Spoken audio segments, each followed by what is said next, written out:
Hello everybody, welcome to the Art Lounge Alley. This is Figure Drawing Basics part 104. This is take 2, I guess, or take 3 rather, of a remake. I've come across some issues last week. Oh, what a week. There were some server disturbances that I fixed, and there were some audio problems that I also fixed, if you guys haven't noticed. Good, that's really good. But for those of you who tuned in to the hour and a half, if not longer, special stream last week, I do owe you guys an apology for that. That was a disaster. I saw, I listened to it over the weekend, and I noticed that there was like audio stutter throughout the entire stream. And yeah, I ended up having to redo it. So today is going to be a remake, basically, for all of that. So today is going to be a long stream. I'm going to be going up until like 11:30 to recreate the special stream that was supposed to be on Friday, and hopefully no hiccups this time. All right, everybody. So let me jump into Monday. Let me jump into today's lesson. I'm going to do a little bit of reviewing as well of what went on last week, what we've been going over these past few weeks, I guess. So without further ado,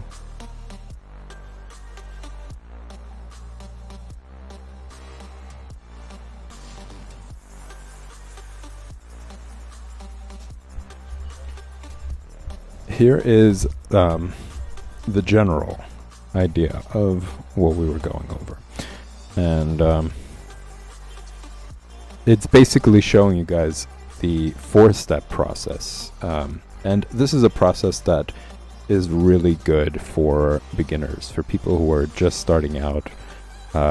It's important to be able to develop good habits before you get better and better, because sometimes that, like, as you get better, you start to recognize why you should have learned those good habits, and you have to unlearn them. So you have to unlearn a bad habit while continuing to learn new things. So it's like double the work almost. So you want to start off by learning good habits. The very first one, and it's something that I mention very often, is learning to draw lightly, not pressing hard. It's a really big urge when it comes to beginners to press hard or not even pay attention to it. And what usually happens unconsciously is you want to gain more control over your lines, because you're new to it.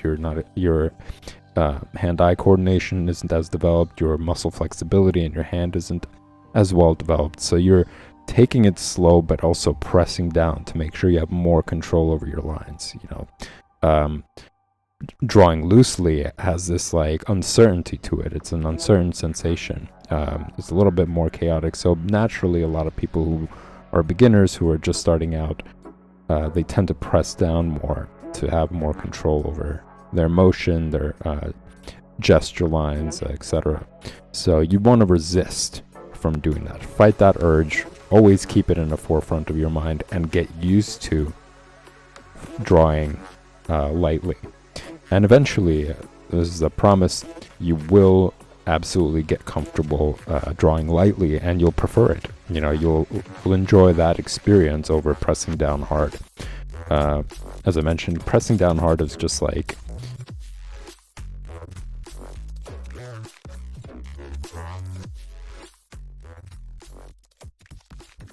it's just a symptom of uncertainty. That's something that makes you draw rigid. Your lines become more rigid, your gestures become more rigid, and that's something you want to avoid. So just getting used to that, as I mentioned, keeping it in the forefront of your mind at all times, that I have to draw lightly. I can't press down hard. Daily, every time you sit down to draw, is incredibly useful. That really helps you excel. That really helps you learn good habit. So drawing lightly gives you multiple benefits. The first one is that it's a quick process. It's a much quicker process. You're not really spending too much time on any detail. It's giving you a sense of relaxed experience when you're drawing, as opposed to, as I mentioned, being rigid and stiff. And it really carving into the paper with your pencil. So you want to get in a state of free flowing, sort of, and become more and more comfortable in that state. And then obviously drawing lightly allows you to eventually start pressing down harder on areas that you really want to define, that you're comfortable with, that you feel are accurate. And you don't have to fight competing lines, basically. You don't have any lines there that are just as dark as the ones that you really want to bring to the forefront. So two really important things. And, as I mentioned, there's 4 stages. So by the time you get to the 4th one, you want to have as less amount of lines as possible. So keeping it light allows that, it really. And by the time you get to the 4th stage, you want to be able to erase those lines. If you press too hard, it's going to be difficult to erase, and you're going to have to work around that a lot more. So just to make that process easier and not having to erase a lot or work around or anything like that, you want to get as efficient as possible and spend more time on the creative aspect, the creativity, defining and making more interesting lines, as opposed to battling out with these very basic steps in your drawing. So those are the most important things about learning that good habit. So here we got very loose lines, very basic shapes to define like the entire drawing. I'm not spending too much time any amount of detail, and you guys will see this process today as well. I'm going to be showing you more examples. I'm going to be doing more hand studies, and I'm going to be doing it using these 4 stages, basically. So here are more examples of that, having to develop the hand using this block form, allowing yourself to understand the 3-dimensional structure of what you're drawing, whether it's your hand, whether it's the head. You could use this block form for shaping the head as well, which I'll show you in a second. But it also, not only does it help with understanding it 3-dimensionally in your mind's eye, it also helps when it comes to foreshortening. It also helps when it comes to perspective. So far, a lot of the images that you guys have seen, they're very much in the straightforward perspective, where it's just flat. You're looking at the figure. It's very the camera is straight on the figure or straight on the face, or even the profile image. It's all very straight shots. But once you start taking more interesting angles, challenging yourself to draw more interesting angles, more challenging perspectives, this becomes very, very useful. And it's something that I fought against when I was younger and I was learning, because I felt like it was too technical. And just take a minute and talk about that and try to dispel that from a lot of you guys. For me, I spent a lot of time, what my beginning stages was drawing as an outline. So like I would start, let's say, from this side of the finger, I will draw the outline, and then I'll continue on here. And then, there was no real 3-dimensional sort of construction of the drawing. I didn't understand it, but I did know how to draw this pose, let's say, when it comes to the hand. Let's say I just really knew how to draw this pose. So I would start out with a certain point, and then by the time I would get to this side, I would realize, wait, it's a little too wide. The wrist is a little too wide, and that's going to make the hand way too wide as well. By the time I start drawing the thumb, it's going to be out here, when it needs to be a lot closer to the fingers, as you see it here. So I would run into problems like that, and then I would have to erase that, because I spent some time developing details as well in that stage. So it became this like laborious thing of having to, it broke this like sense, this flowing sense. And I would have to go and start correcting things, comparing stuff, so on and so forth. So I did a lot of battling with that. And when it came to drawing the hand in a different perspective, it was very challenging. I didn't understand it 3-dimensionally. I just knew this one pose. I knew this pose, let's just say. for example. And yeah, if I wanted to draw something in more of a perspective, I didn't know what to do. It was almost like I had to go off of a reference. Now this method, constructing it using this block form, it really brings things down to a more simplified version.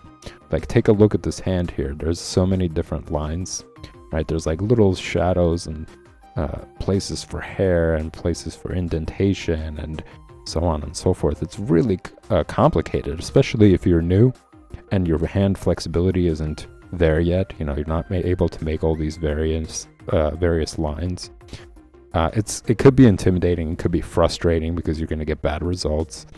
But taking it to this more extremely simplified version, as you could see, it's like really like building blocks. You're just creating cubes all around. Really makes it easier. So once you understand this process, now things start to really take a different angle, different route. Now you're able to really change the position of the hand however you feel like it, because you understood how to construct from this very basic step, basic form. And taking that becomes very useful for other things. For cars, if you want to build a car, you start out with a box, that a general box, and then from that box you could start constructing things based on how you understand a car to be, and it will be in perspective.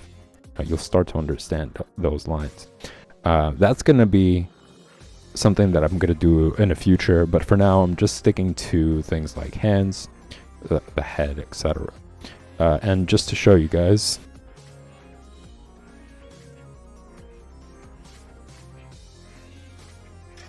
this is another example of the head using this box form. So starting out with that, and I like to use it as a metaphor also for building a building. When you're building a building, you want to first lay down the beams, right?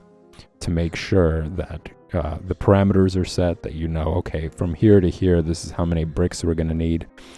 From here to here, how many bricks we're going to need, up and down, so forth and so forth.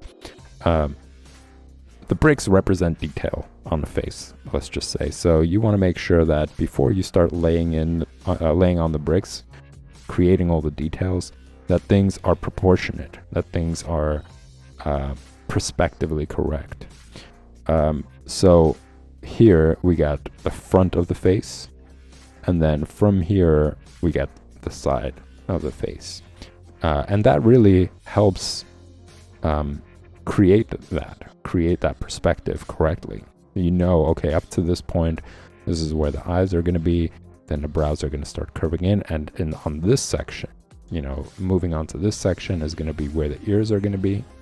It helps as well with the perspective of the ears, because what we've learned previously is that the ears really begin where the brow line is, and they end right below where the nose is, where the nostrils are.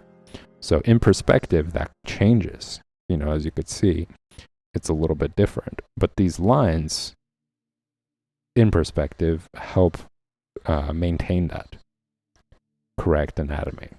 You're not just going to start drawing an ear and then hoping by the time you get to all the way over here that it's going to look right proportionally. You're really understanding the structure of it all, the three-dimensional structure. And here you could find more planes. We got smaller planes. So within these large planes, which is the front of the face, the side of the face, we also got smaller planes to give you a better understanding of curvature, of where certain sections start and then break and turn into a more of a curved shape. So here we got the forehead, and then on top of that is another plane. We got the plane of the nose right here, the bridge of the nose. We got the side as another plane. We got like this section right here, that's another plane as well. So just to connect visually what the word means, what planes on the face really means, so that you guys can understand better that term when it does pop up in other instances. So yeah, all of these are planes. This right here, this right here, this right here, that. These are planes as well. For the hair, Yeah, and as you can see, using this block form becomes useful not only for hands but the head as well. You could use it for the body as well, and that's something that I'm going to be showing you guys. Here's a perfect example of it. It's in foreshortened perspective, where you could see it's like a top-down camera angle, right? The camera angle is coming from here, and you could see that within this box that I created, I made sure that it fits all the way down to the feet. And the head is basically all within this perspective. So multiple benefits to it. It's absolutely essential. And yeah, just going back to dispelling something. At the beginning, this looks very technical. This might not be your idea of drawing. Drawing is very much like something I was mentioning earlier, where you just create these chaotic lines, and out of these chaotic lines this beautiful image comes about that's very intuitive and just based off of how you see things. I want to say that's the general understanding of people who are just beginning to draw, of what drawing is supposed to be like, what the experience is supposed to be like. But just to remind you guys, the whole point of all of this is to learn how to draw and express yourself. It doesn't matter what the time is, how long it takes you. If you put in a lot of time, you'll eventually get there. It's not a competition. It's not a race. It's about learning the material and understanding it and getting to a point where you can express yourself.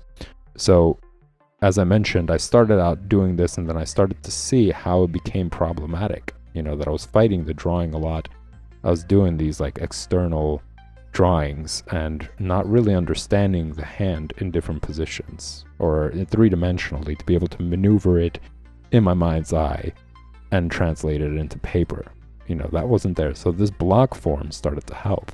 Now what ends up happening is, after you get used to visually seeing all this stuff in perspective correctly, drawing it over and over and over again, different angles, so on and so forth, once you really start to understand whatever it is that you're drawing, you start to actually draw the way that you first thought drawing is supposed to be like, this free-flowing experience. You could start at any point within the drawing and draw it correctly.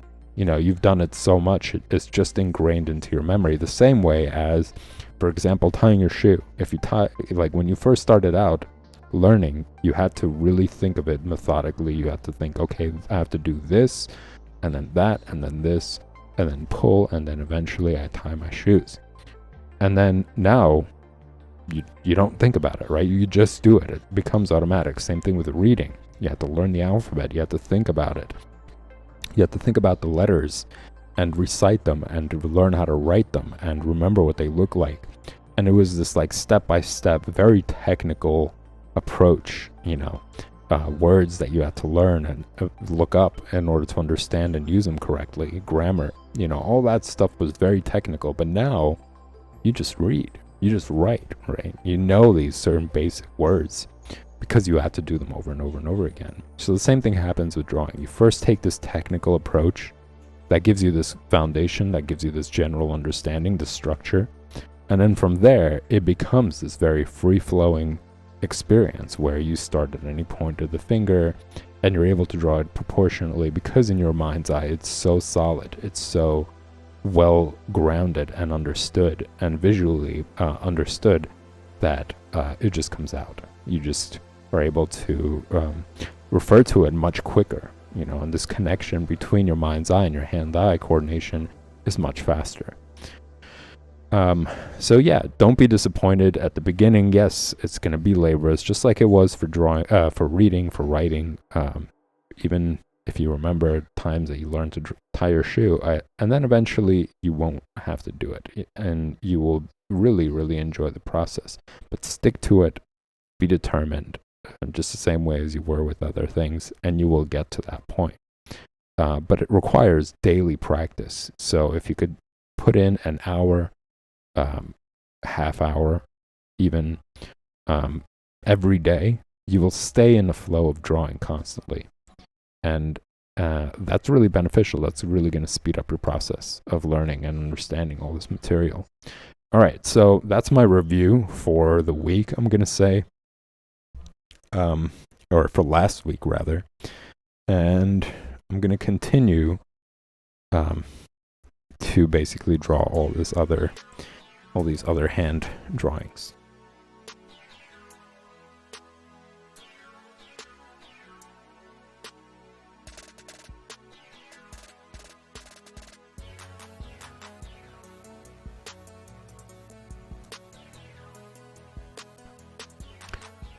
This is something I did last week. Just another example of how to draw the hand, just this curving sort of image, especially when you're drawing something that's see-through. You're going to see the fingers on the other side of it, and just understanding that curvature, what to show and what to hide when it comes to that, having an object that's this wide and just showing the hand grasping it. It's an excellent way of learning. So I'm going to continue on with that, and I'm going to take the same approach as I was talking about, starting out with very basic sketches, making sure that it's all going to fit within this amount of space. So I already set that up, I did like a general gesture of it all.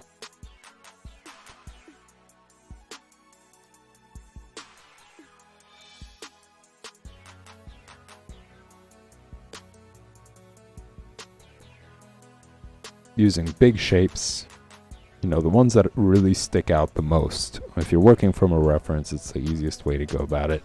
You just draw the biggest shapes you can, or the biggest shapes that you could see, in order to establish those parameters that I was mentioning before. Not really going into detail. And notice that I'm really, in order to construct all this stuff, I'm depending on basic shapes. I'm not just drawing just random lines. I'm actually trying to use certain type of shapes. I'm trying to use something to construct all this stuff, which just highlights how important it is to get good at that. It becomes useful. You can immediately jump to that and save yourself the hassle of trying to figure out what to do. Okay, I have to draw this quickly, but how do I go about doing that? Where do I start? That's another thing that I used to kind of avoid. I used to because I didn't know how to approach it that way, or what to really do, I would just kind of skip over that and continue with the method that I taught myself for years of just outlining stuff. But when it came down to okay, well, I want to draw something different, I want to draw this in a different perspective, that was another problem. That was something that I chose to also not improve on, because I just didn't know what to do with it. But so that's where basic shapes really come in handy. You could construct the entire drawing with that understanding, with those go-tos, basically.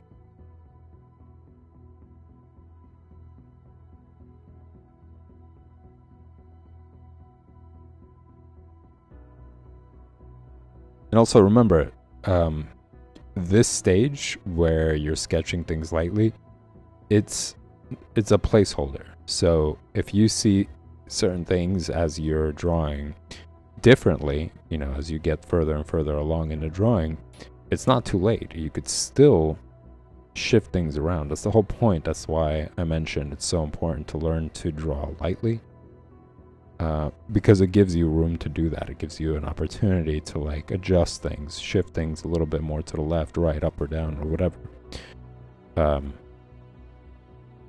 So whatever mistakes you're making, it's totally fine, and you should get comfortable with it. You're going to see some competing lines there. lines that you made in the early stages of the sketch.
So as you can see here, I'm slowly forming the three-dimensional shape, the cube shape, to define certain areas more, to give it more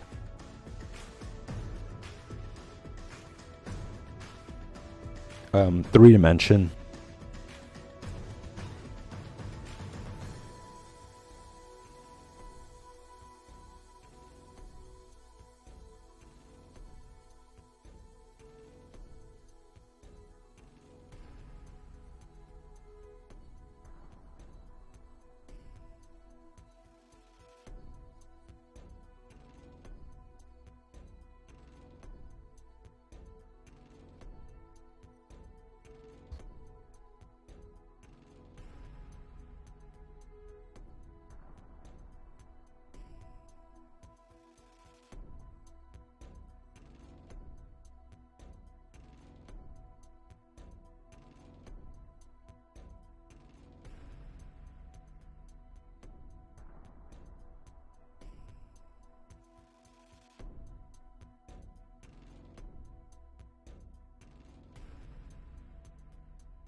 And in this stage, as you guys can see, after I've developed the basic shape for it, I was able to start forming shadows in certain areas.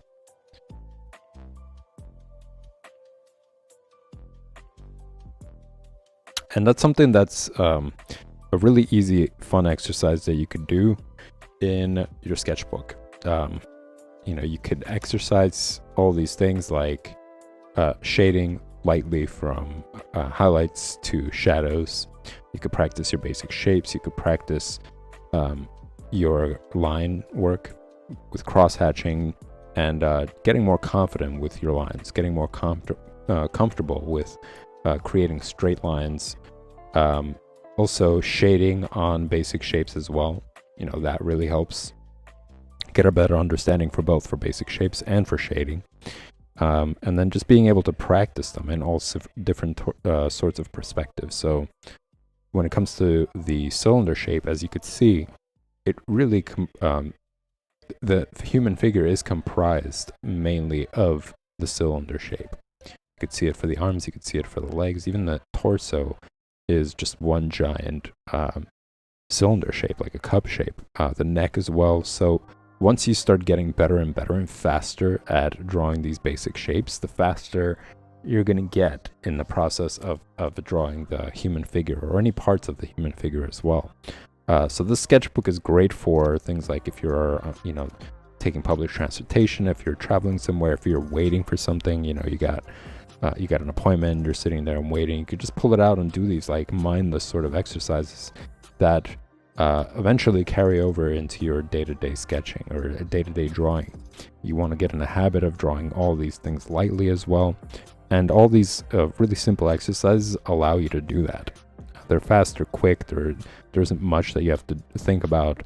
It's just having to keep these few things in mind as you're doing it. So excellent thing to carry with you. It's, as I mentioned, it's pretty flexible. It's small. You could carry it in your pocket, in your book bag. It doesn't take up much space. It's not heavy.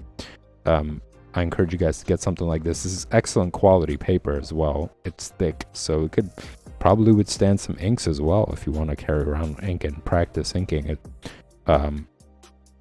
It really, I really like this paper. This is Crescent, and it's smooth, but not extremely smooth where it's like slick almost. It's right in between. It's just rough enough to not smudge, but at the same time not totally glide on the paper. It's right in between. It's a nice medium. So yeah, check that out. Try to get one of these. Eventually you might want to use some duct tape and cover it all around. Maybe do one down the middle as well, because if you're going to carry it around with you, if you're going to use it often, if you end up like folding it over, it's going to start to get a little bit raggy. So yeah, you might want to do that as a way to protect it, to maintain the cover, and that sort of thing. But yeah, as you guys saw, like using that block form allowed me to construct it in a way where once I'm going to start shading, I'm going to see, okay, well, if the light source is coming down from the top right or left, I know what planes it's going to hit. Just looking at over here, it's easier to visualize kind of in your mind how the light would affect an object like this as opposed to an object that's more curved. So it also helps with that as well. So along with perspective and along with like foreshortening, along with understanding it three-dimensionally, it also is very helpful when it comes to shading.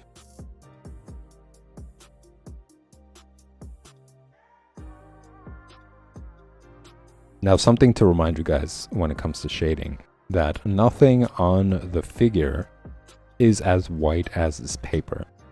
There's going to be some places for highlights, and that's easy to do when you once you started shading everything. You could just erase certain areas where they receive a lot of light.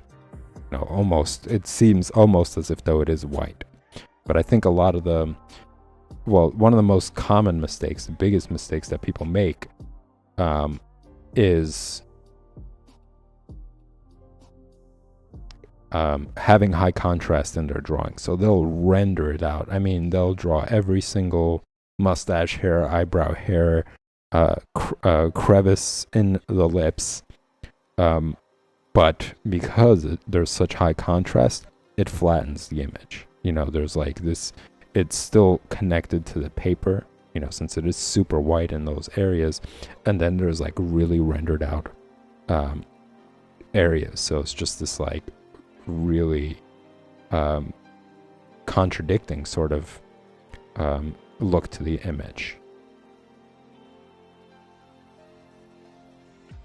And also having something really, really dark next to something that's really, really light it looks like it's been drawn from a photograph, because that's usually the case when it comes to photography or some images.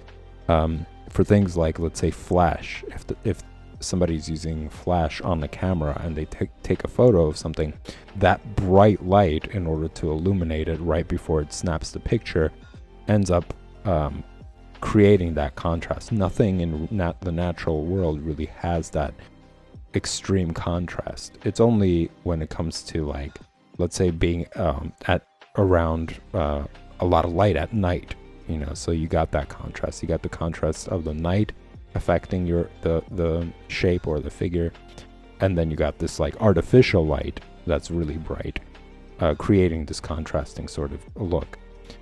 So yeah, sometimes people draw from photographs, and those photographs have that extreme contrast. So people are drawing it, and you could tell that it was drawn from one, which kind of ruins it, ruins the effect of like 3-dimension.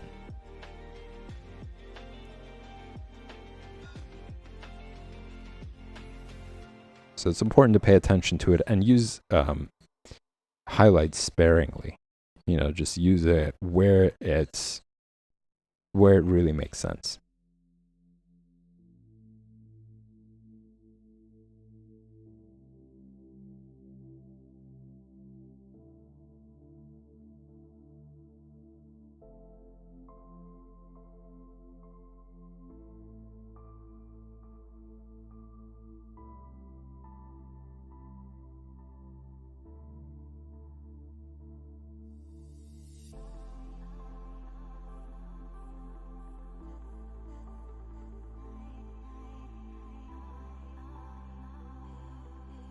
And as I mentioned, you can always go back to it and erase certain areas. Certain places where you see really high contrast or like really light highlights.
the key to shading well is paying attention to the areas in between each shade, you know, and really making it as smooth of a transition from one shade to the next, you know, going from highlights to midtones and having that be a very smooth transition. That is like the best way to get really realistic, convincing shadows and highlights.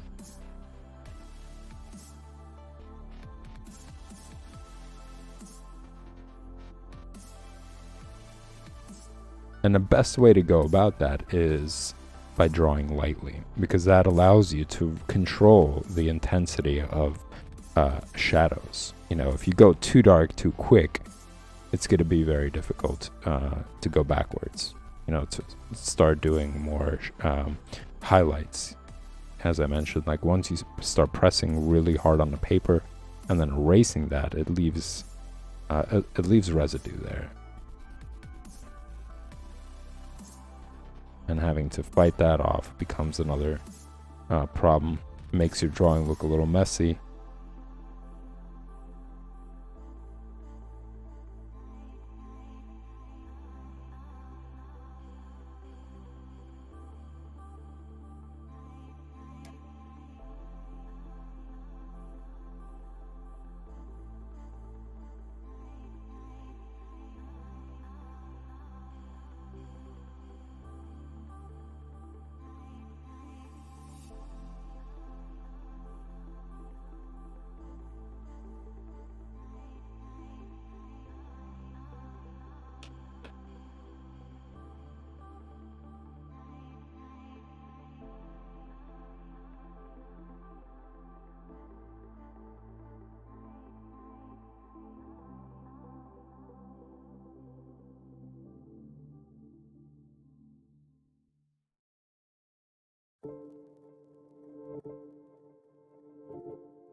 All right, so I'm going to move on to the next one, and I'm going to try to do the same thing here. Start out with like really basic shapes to make sure that the image is as big as I'd like it to be in this area.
So same approach as pretty much all of these, starting out with basic shapes to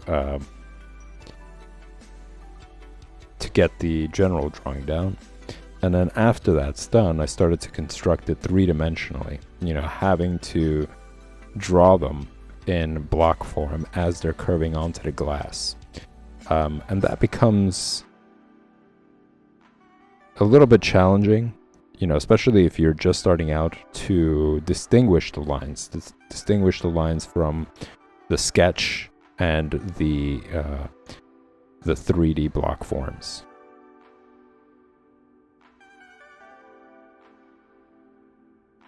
But with enough practice, you eventually start to see it better and better. And with this, coupled with just knowing and remembering to always draw lightly, also helps maintain that.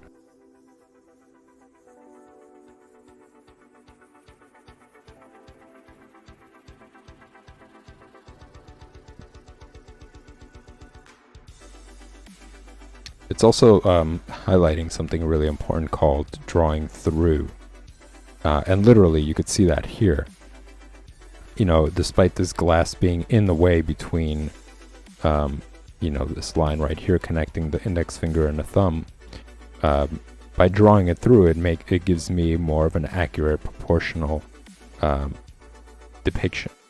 I'm able to actually see it and draw the lines, connecting them that's proportionate, as opposed to maybe drawing the glass a little bit too wide and then having the thumb there and not realizing this is more of a visual guide here.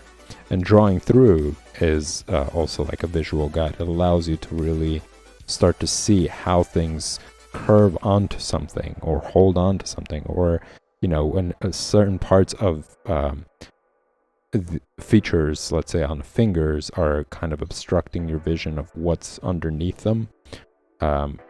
Also that becomes a little bit challenging to see, but drawing through gives you more of an accurate result perspective wise, and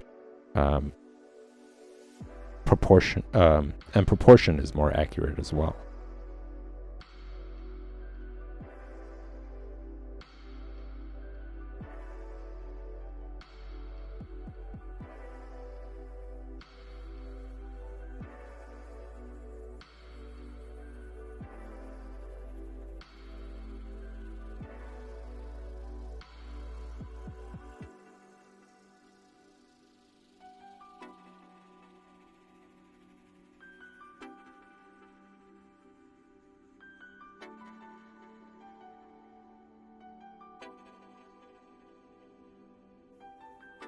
The same thing for the wrist here. It's using the block form to define it more, which is going to come later to be very useful for shading. Unfortunately, I'm not going to get to that with this drawing here. It is time for me to take a 5-minute break and get ready for the next stream, which is going to be drawing comics. I'm going to be continuing on with John Buscema's Conan the Barbarian. It's one of my favorite comics. This is the movie special edition, so based off the one with Arnold Schwarzenegger. I encourage you guys to watch that one. It's a timely movie. It's a movie of its time, and it's fun. It's interesting. It's kind of cool to see and compare to the comic book as well. But this is John Buscema's beautiful work. If you guys have never heard of John Buscema, I highly encourage you to check out the very first episode of Drawing Comics. You could do that by heading over to the video section on the Twitch channel and filtering the videos based on collection, which opens up all the different folders. There's one called Highlights, which has all the special intros that I've done throughout the Art Lounge Alley. And it also opens up folders for all other streams, including Drawing Comics, where you guys can access streams going back to the very first part of each one. But yeah, if you check out the first one for Drawing Comics, I show you guys a special intro of introduction to John Buscema, and it talks about his life beginning as an illustrator all the way to becoming an artist at Marvel Comics, and show you guys like all the work that he's done. Beautiful work, beautiful collections, some non-mainstream images of his work, some things from his sketchbook that are really cool and just demonstrate how amazing his artwork is, how great of an understanding he had of expression, body language, anatomy, all those things. So yeah, check that out. That's in the first stream for drawing comics. And I'll see you guys in the next stream. If you do enjoy the content, make sure you hit the like and subscribe button. They're both greatly appreciated, and they help the stream grow as well. And I'll see you guys in just a few.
Hello everyone.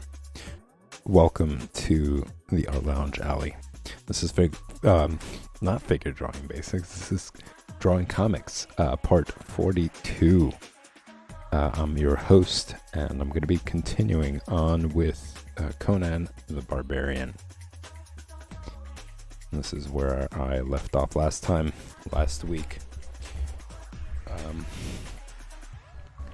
And I'm turning the page, finally, after weeks and weeks of working on this previous page right here, which was, those of you who are tuning in for the very first time, Conan has been rescued from infiltrating the cult meeting. There was a cult meeting similar to what's going on today. He infiltrated it in order to confront the crazy cult member, or leader, rather. And unfortunately not successful. He was caught, and he was crucified on a tree, left for the dead.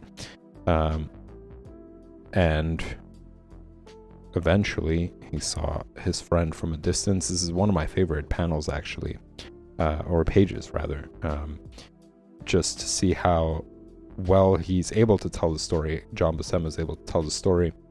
Different camera angles, starting out with a very panned out shot at a distance, and even at this distance you could see so much detail there, especially in the anatomy. He didn't choose to take any shortcuts there. He still spent some time to show the physique and its proper proportion in this perspective even. But yeah, it's a very cool removed sort of distant shot to show you like what's around him. There's absolutely nothing. It's this dead tree out in the middle of nowhere, surrounded by vultures waiting to feast on his body. And it's just this like moment of like acceptance almost in this panel, to him suddenly recognizing something at a distance while slowly death is circling around him. And then he starts to see, little by little, he's able to see the figure of his friend. And I thought it was such a cool way of telling that story. There's drama there. There's so much drama in each panel, and showing all these different perspectives, from like a zoomed out shot to a little bit more of a closer shot to an intimate shot, literally the bird's eye view, and then having this like progressive sort of panel work to show the figure getting bigger and bigger. It's just to add drama to the story and how you're telling it visually. To then him finally being rescued and having the wizard that he met with, who gave him all sorts of perspectives, revive him from the dead, basically. So once he revived himself, he was able to wield a sword again and get back on a horse, literally and figuratively, to continue his journey, to confront this cult member. And this is their journey back. They're trying to find their way around.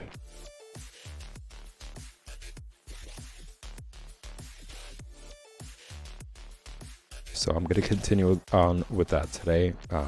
Getting through is actually halfway through the comic book.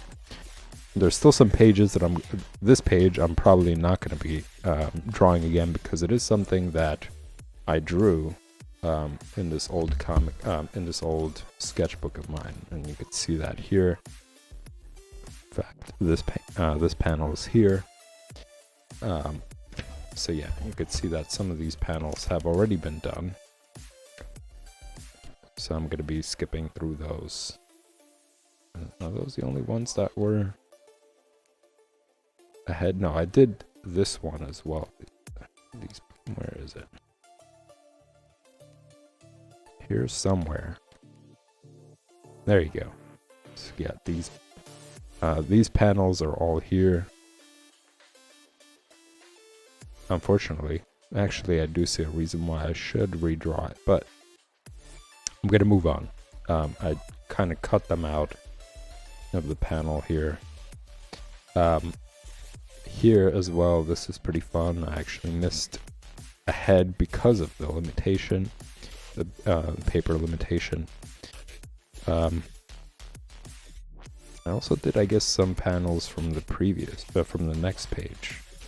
Am I right? I am right. So yeah, this page is probably going to be skipped. So right now I'm going to continue on with this one, which shows their journey towards the cult member again.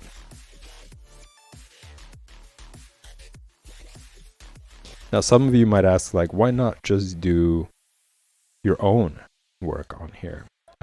Well, the reason is that I think that it's really beneficial for those of you who are learning how to draw, or who are interested in drawing comics. This is a great way to get started. Me personally, I like to do it because I really enjoy John Buscema's work.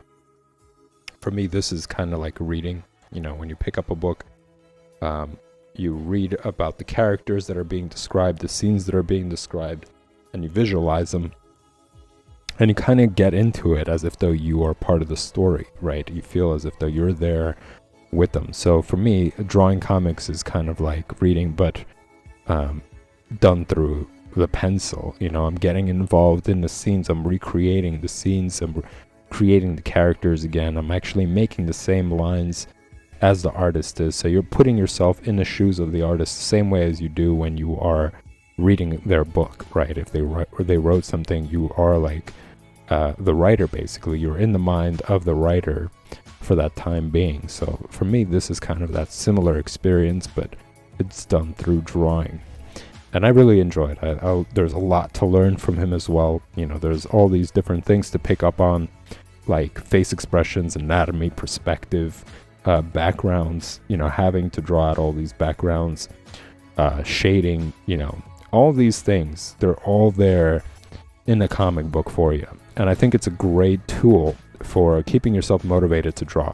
Because I think sometimes it's intimidating to start. It's intimidating to come up with something. You're like, well, what do I draw? You know, where do I start? What do I do? And that sometimes on its own is already enough to unmotivate somebody from actually sitting down and drawing. And people kind of wait for the moment of inspiration, that burst of inspiration when you're like, I really want to sit down and draw. And usually do a good job, or you're satisfied with the work.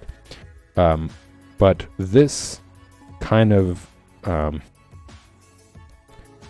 I think is a better approach because it keeps you drawing. You know, you don't have to come up with anything to draw. You just have to sit down and practice. You know, you just have to sit down and put in time and effort and really focus in on what's going on within each panel, within what you're working on, and learning from it. You know, picking up on the anatomy, picking up on the backgrounds and body language and face expressions and all that stuff. It's all there for you. So not only are you picking up all that other stuff, but you're also practicing your hand-eye coordination. You know, you're able to practice drawing lightly as well. You know, it's not something that you have to worry about. You know, when you're sitting down, you're drawing from the comic book, all that stuff is a lot easier to remember, as opposed to being burdened by like having to come up with a scene, having to come up with characters, and etc., etc. You know, there's a lot more on your plate in that scenario. So drawing from comics is very, very useful. I really enjoy it. I think it's really fun, but it's also very educational.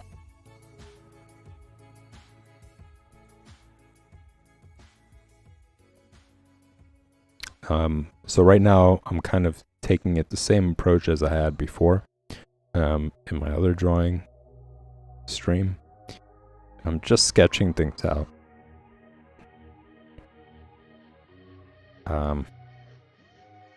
To make sure everything fits where it's supposed to. I'm staying in the habit of drawing lightly.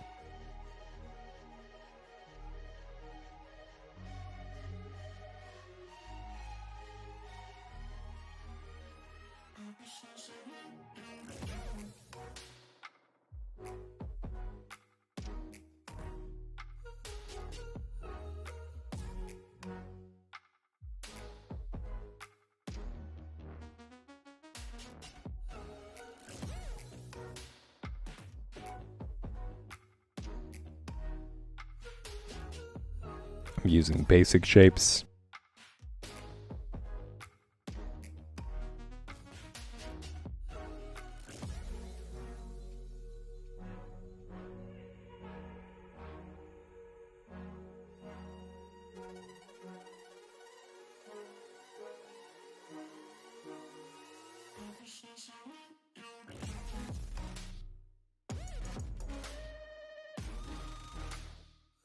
And I'm also using things as a reference. So for example, in here, her foot ends right about where Conan's boot starts.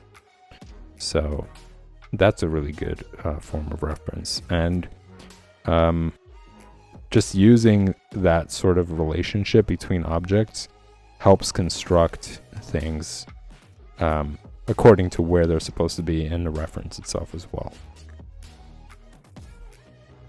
So once I construct this rock, I could kind of go off of it and say, okay, well, if this rock right here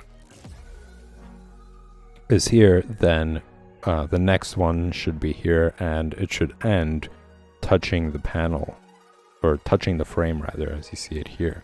You know, it's touching this rock and then cutting off basically where the frame is. So in relationship to each other, I'm able to like construct the entire drawing.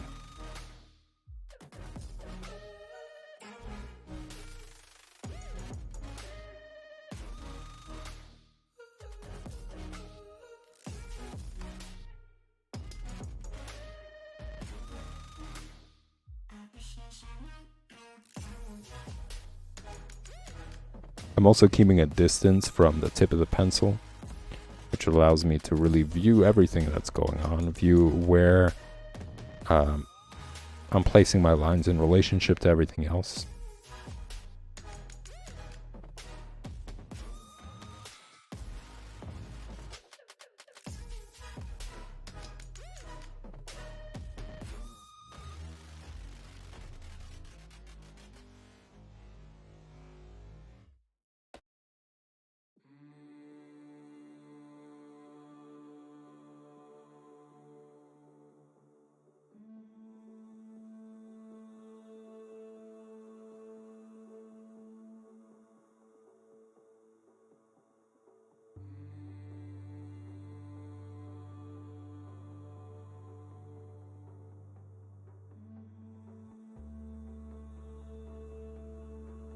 And I do see some adjustments that I gotta make.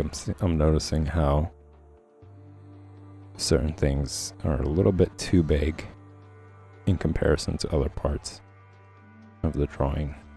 So I'm gonna have to do some erasing, it looks like. Because I do want to stay as close to the original as possible. I want to train my hand-eye coordination to get even better and better. And by making sure all the lines, all the details, pretty much everything is as close to the original as possible. I'm trying to juggle as much as possible. You know, I'm trying to push myself to get faster at being able to recognize things and creating panels while also maintaining the detail. You know, so it's a lot going on.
I know that, and something that I think you guys should also keep in mind, that it's a process. Getting used to this approach and getting good results both take some time. And the more often you do it, the better and faster you're going to get.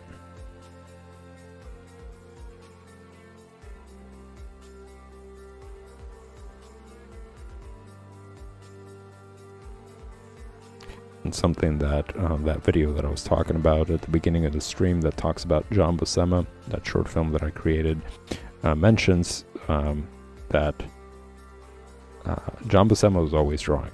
He would literally be drawing no matter what the scenario was. And his brother even made a joke about it. He would say that he was always drawing. He would eat, sleep, and breathe drawing, basically. So that's just what sort of impression he would leave on others in his presence, that no matter what, he was constantly practicing.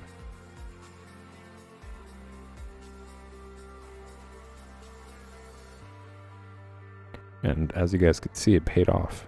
It really made him a lot faster. I mean, he got to a point where he was doing 2 issues per month. He was penciling 2 issues per month at this quality.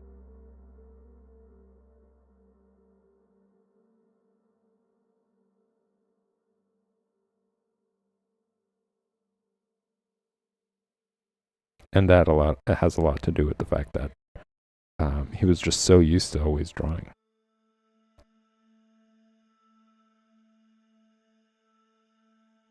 Like, he was always in that mode. And that's really helpful, because if you take time away from drawing, you know, if you draw one day, you spend like 6-7 hours, and you're really putting it in, maybe 10-11 hours, but then the next day you don't draw at all, and then the day after that you don't either, and you keep reinforcing the idea, well, the day before I really spent, you're slowly losing steam there. You know, it's not about how many hours you put in, it's just about constantly drawing.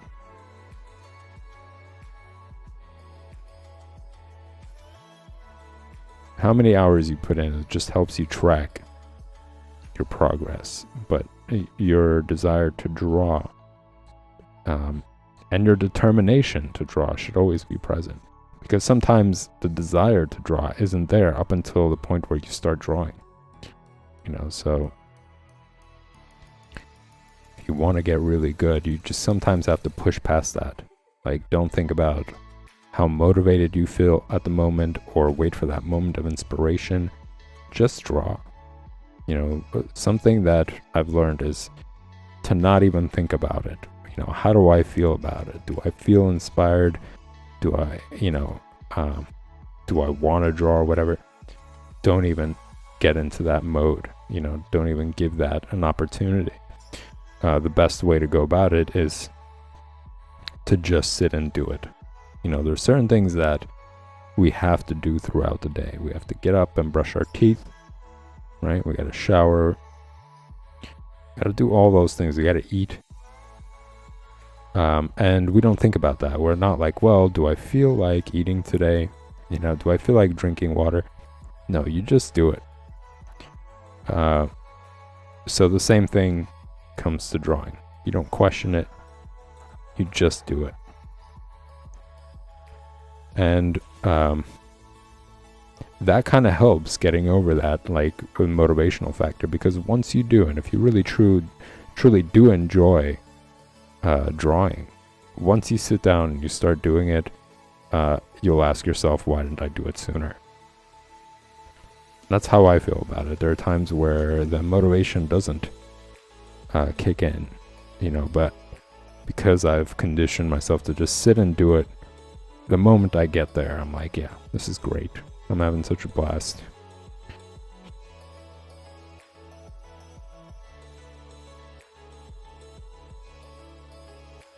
And I questioned why I didn't do it sooner.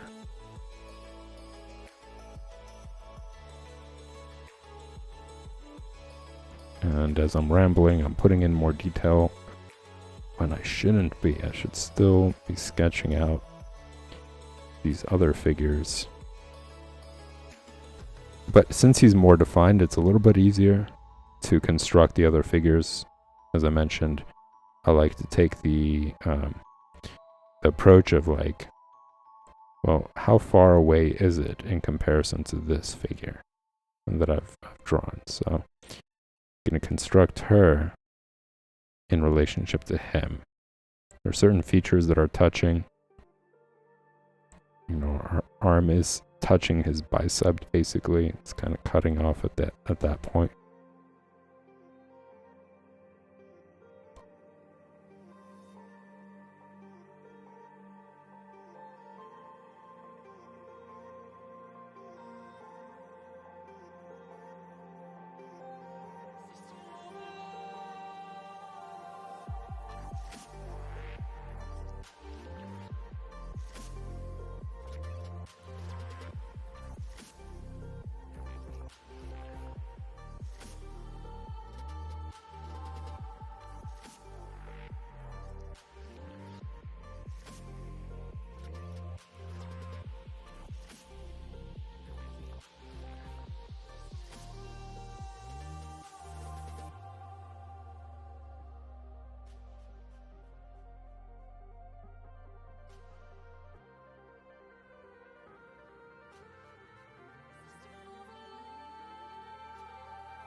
And if there are certain things that you guys are going through, you know, mentally, and you're trying to understand it better, or don't know, or having trouble like getting over it in some way, post it in chat. Shoot me a message, something that I could talk about and give you guys perspective from my experience, from experiences that I've read about from other artists as well, to shed some light on it and maybe even help other people who are going through the same thing. I'd be happy to take some questions and give you guys some perspective. So feel free to do that. Leave a comment. Shoot me a message.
want to show you something.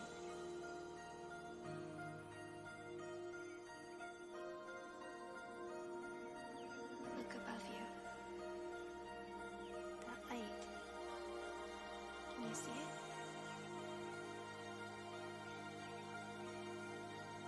You can reach it. You're strong. I think the size of her head was really Only you can create. throwing off my perspective there, because I was like, I don't understand it. Why does it seem like she's so much bigger? Even though I'm really being as precise as possible.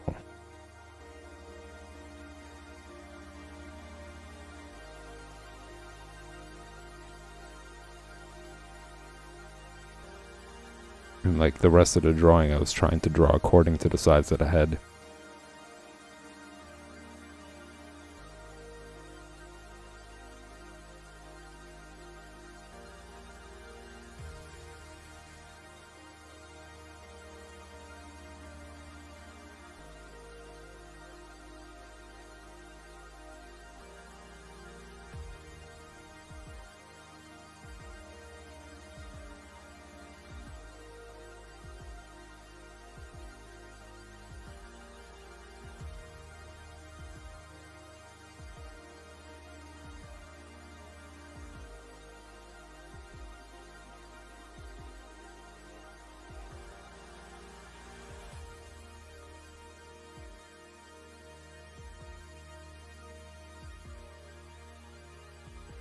Such a small drawing.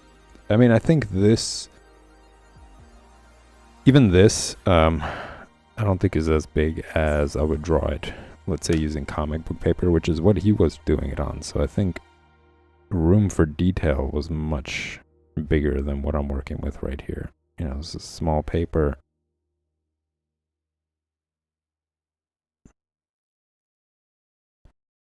So he's able to really add some detail even to what seems to be the smallest panels.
And while I'm doing this, I'm so amazed just by, even in these small faces, he's able to give expression and a certain mood.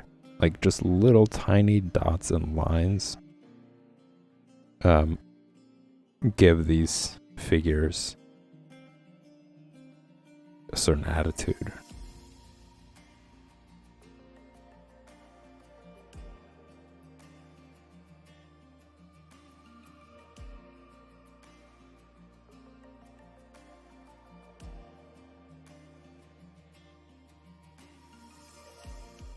if you guys can get a chance to get your hands on John Buscema's sketchbook, I highly encourage you to do it. It's absolutely amazing work. Just beautiful sketches. It doesn't even look like sketches. It just looks like unfinished professional work that he was trying to develop.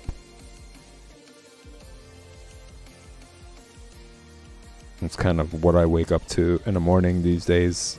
I recently got that book, and along with John Buscema, the Michelangelo of comics, and I would wake up in the morning and flip through that and get motivated by his awesome work.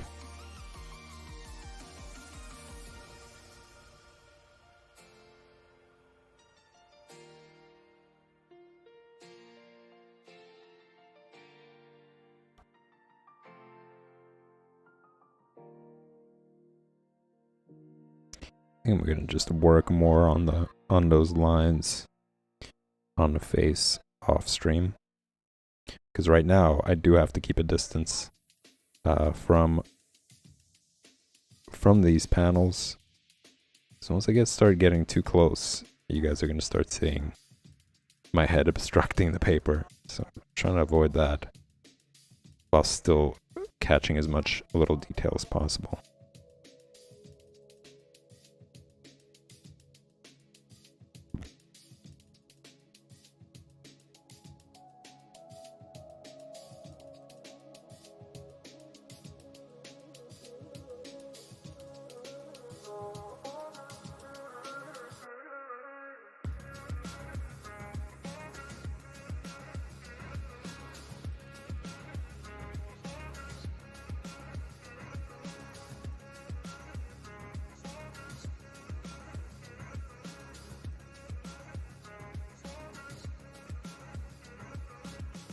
And from what I read, Buscema wasn't a fan of drawing anything like mechanical, like cars and such. But even if you look at his work where that's present, it's still great. You know, he still does a great job at it, and I really enjoy it. It's just, this is perfect for him because Conan the Barbarian is perfect for it, because a lot of it is just these like natural terrains. You know, more natural environments. So you would draw like rocks and rivers and forests and such, as opposed to having to draw like cityscapes and everything. But he's done so much work. He's done so many different titles, including Spider-Man, which requires buildings. That really, it's not about, you know, covering up something you're not capable of doing, which I notice some people do. I noticed that a lot of beginners actually try to sweep their issues under the rug, where there's like, if they don't know how to draw hands, they'll hide it behind the back. If they don't know how to draw feet, you know, they'll continuously draw something obstructing them, as opposed to just dedicating some time and really nailing it down, you know, figuring out how to draw it so that way it's not like a moment of shame and you're like, oh, I don't know what to do with it. Let me just try to cover it up some way. But yeah, in his case, I think it was just what he enjoyed drawing, and he just enjoyed drawing like natural scenes. He wasn't a big fan of like cityscapes. But to be honest, for me, that's something also that I didn't like when I was younger, because I wasn't, I didn't understand perspective so well. But now, you know, there are so many great tools. Like there's tools in Clip Studio Paint, there's tools in Photoshop, there's tools in Procreate that allow you to create the grid that you would need to attain any sort of perspective. And once you start exploring that, it all opens up like whole new opportunities and makes it so interesting. Like I'm working on something from my imagination. It's like a personal project that I'm doing. I'm probably going to be streaming it at some point in the future as well. And I'm creating this grid system, and I'm starting to like really dig it. You know, I'm digging the kind of perspectives that come from it.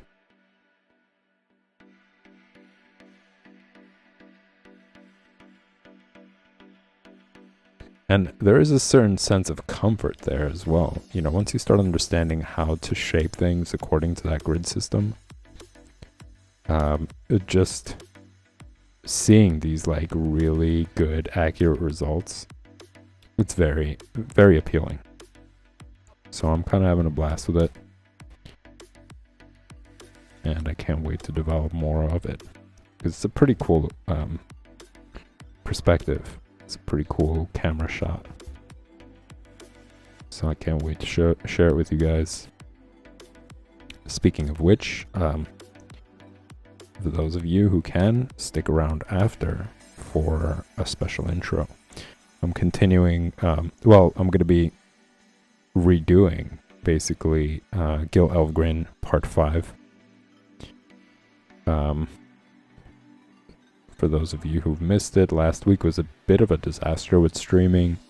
I had first some server issues, and then I had some audio issues that I didn't notice.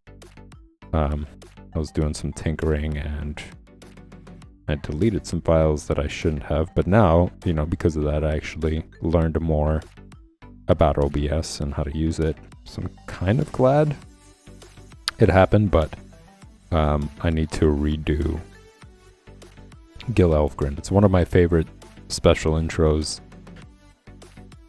He's one of my favorite artists as well. He's another really amazing artist, painter.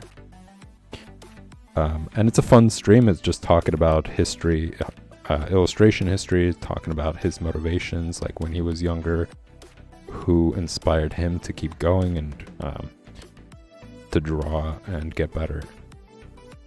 And I kind of go over that. I go over all those things. I go over the history of a lot of the names mentioned and show you guys work that they've done. Talk about them as well. So that's going to come up after the stream. It's going to be a good hour and a half, I'm going to say, like it was last time. I did spend a lot of time just gushing about some of these artists. Norman Rockwell is the latest one. He's another really good artist. Absolutely love his work as well. Very iconic work. So I'm going to be discussing that. I'm going to be talking about Howard Pyle, who created the Brandywine School of Illustration and like basically the Brandywine School philosophy. He was well known by a lot of influential painters, artists, who also inspired Gil Elfgren, and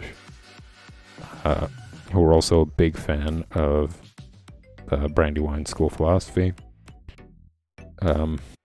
So talk about him. He's also one of the most amazing illustrators as well. I really like it, and I'm so glad actually that I ventured into this. You know, I'm glad that I ventured into really discovering more about these names that have been mentioned in the book.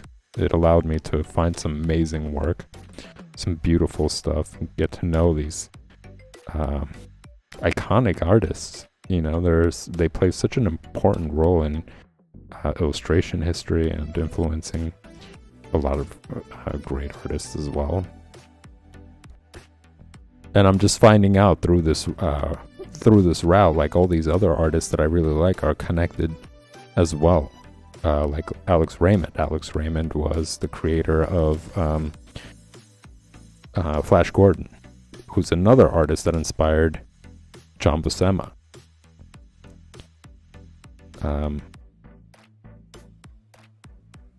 And all these artists are just linked to one another.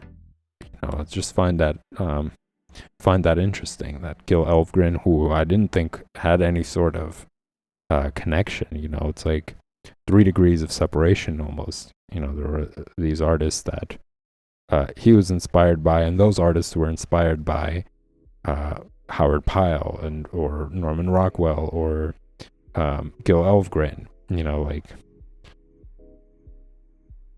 there are all these different connections.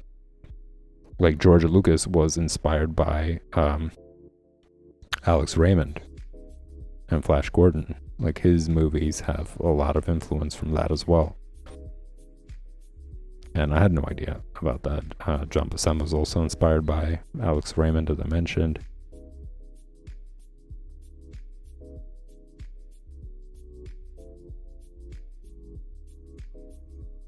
So that's coming up next.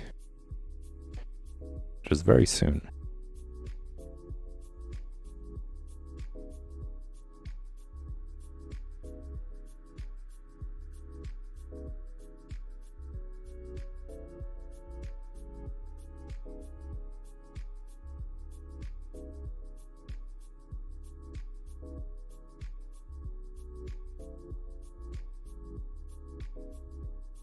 Yeah, I think a lot of the challenge that I am witnessing here with these panels is size limitation. I really have to draw like really fine lines in order to gain the same accuracy that was drawn on much bigger panel size.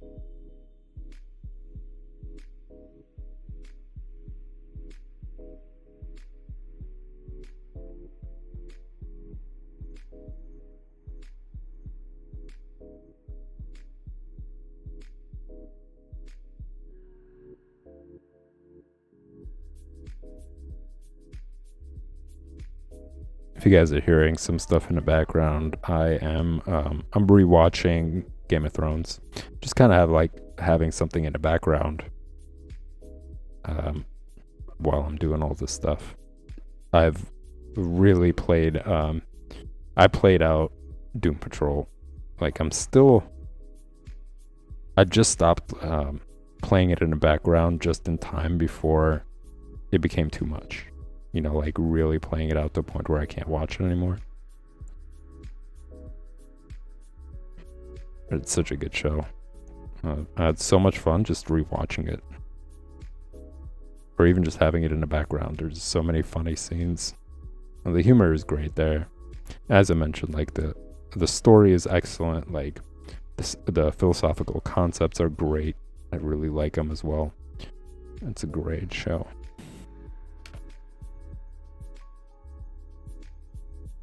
But yeah, I needed to play something different. And just reminding myself how awesome Game of Thrones was as well. Like the acting is so great. The story is so great. And I really gotta give props to costume design and backgrounds. I mean, it really transports you to like that era. Like their costume design is impeccable. Like I love it. I love seeing that stuff. And the story is so rich. I'm glad I stuck with it. And I still meet people who are like, no, I haven't watched it. I'm like, just get over it. Get over this like rebellion that some people have it because it turned out to be such a huge hit. You know, there's some people who just don't want to watch it because of that. It's like you're really missing out on some great film.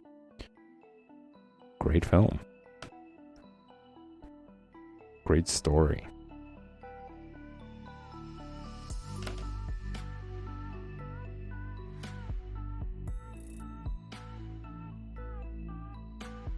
And House of Dragon is great. Also enjoying that as well. There's some good shows that have been coming out recently, like Peripheral. I'm glued to Peripheral as well. It's an Amazon show. And I'm always excited for Fridays. That's when they're streaming it. See how the story is going to develop, how they're going to develop all these worlds and where it's going to go. Because I still feel like it's at the very beginning. Like you're still in the stages of like understanding the worlds, the characters. And I feel like it's going to really jump in more into more like deep story.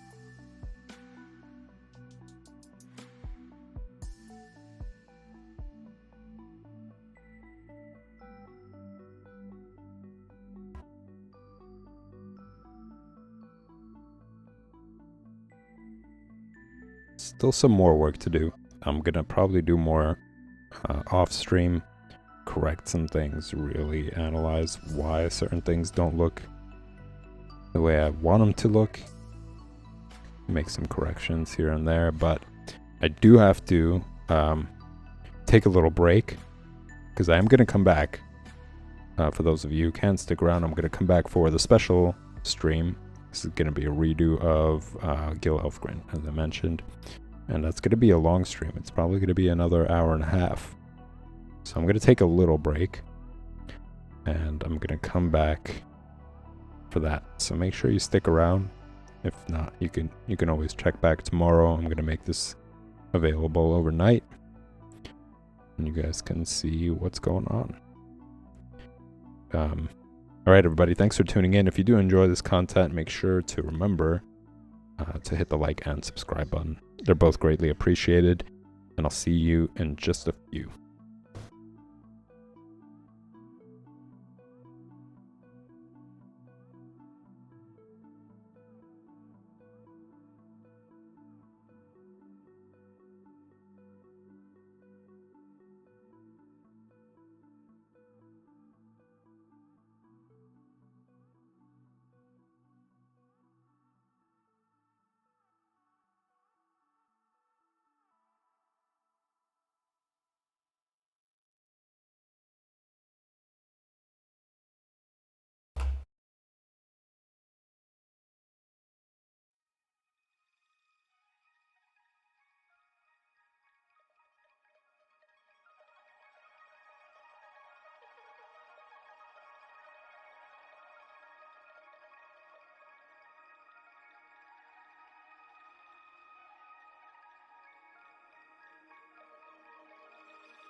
Hello, everyone.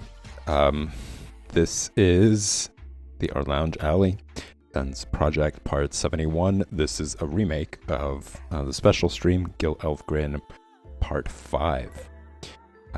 Gil Elfgren is one of my favorite artists. He's incredible pin-up artist, beautiful work.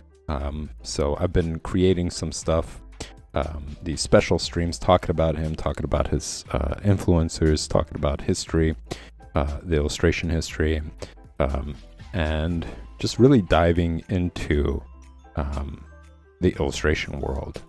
I have this book that shows all of his work from certain eras, from the 20s to the 30s, 40s, 50s, 60s, all the way up to the 70s, and I think it stops at the 70s. But prior to really showing you guys all that work and all these different eras, I wanted to talk more about Gil Elfgren. I wanted to talk about who he was, and also give you guys insight into some of the artists that have inspired him. So I'm going to do a brief introduction of Gil Elfgren for those of you who are just tuning in for the very first time. You guys can always catch up to the previous special intros by heading over to the video section and filtering it based on collection, which will open up all these folders for you.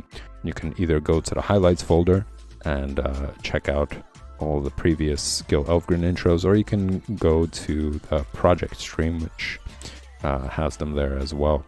But for those of you who are just tuning in for the very first time, I'm just going to give you guys a brief introduction while showing you his work, a slideshow of his work. So without further ado, let's see who Gil Elfgren was. This is Gil Elfgren right there, born in 1914 and was active all the way up until 1980. That is his beautiful work. I do encourage you guys to view this in full screen if you're not already. I think you can really see more detail and just really see the beauty of his work. So who was Gil Elfgren? He was the most important pin-up and glam artist of the 20th century. One of his most recognizable works is from his Coca-Cola illustrations, and I'm sure a lot of you guys have seen that before, and you will see this actually in the slideshow as well. What I'm referring to, what the Coca-Cola illustrations are. Gil Elfgren's Coca-Cola subjects portrayed the American dream of a secure, comfortable lifestyle, but his well-known illustrations from magazine stories often captured timeless scenes that reflected the hopes, fears, and joys of their readers. In the field of advertising, alongside his Coca-Cola work, he contributed to campaigns for prominent American companies and products such as Orange Crush, Schild's Beer, Sealy Mattress, General Electric, Sylvania, and Napa Auto Parts. With his work for Brown and Bigelow, and that's a really important name to remember as well, company hired a lot of illustrators. They gave him a lot of inspiration. All of them are kind of connected to all these different companies. So with his work for Brown and Bigelow, Coca-Cola, and other national advertising assignments, and his magazine world work, Elfgren was much in demand as an artist. His time booked up more than a year ahead of his output, which is so amazing to think. You're at that level of skill and at that level of demand that you don't even have to think about where you're going to find work. It all comes to you, and you're overbooked, basically. Elfgren stood out not just for his painting and advertising graphics. He was also a notable professional photographer, and that's something really important to talk about, I think, as well, is just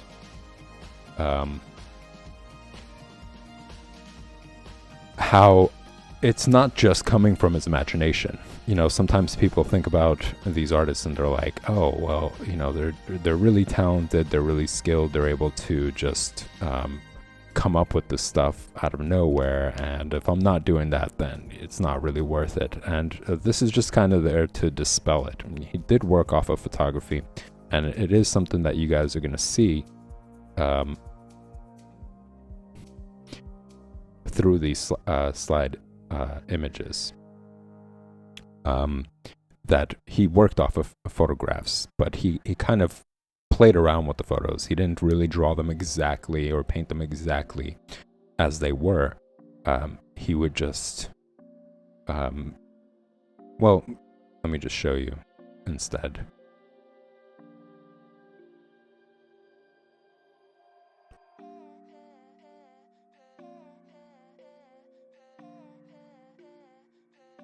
I think one that's coming up is going to give you a really good example, and this is it right here. And you could see how the original photograph isn't exactly the same as his painting. He exaggerated certain things, so he wasn't completely working from imagination, and he wasn't completely working from photographs. It was good in between. So just to bring that up again, it's to dispel this idea that it all has to be incredibly imaginative, or you have to have such a great understanding that no references are needed. So even such a skilled illustrator as Gil Elfgren still used other mediums to help him develop beautiful work. So don't shy away from using references, don't shy away from using other mediums, whether it's photography or sculpting even. Something that I've brought up several times in my other streams, to give you a better understanding or guide you to developing something that you're working on. You don't have to become a photographer. Some people will ask, well, if you're going to use photography, if you're going to take pictures, why not just be a photographer? Well, the answer to that is because you're interested in painting. You like the process of painting. You like the medium for painting or drawing, if you want, or sculpting, whichever it is. And that's what it's really about. So to become better at those mediums, it's okay to borrow others to develop a better result. I think sculpting really helps when it comes to drawing and painting, because it gives you a three-dimensional understanding of your subject, whatever part it is, whether it's the human body or parts of the human body. Once you're able to internalize it in your mind's eye, you're able to paint it three-dimensionally, which allows you to do it in any perspective. You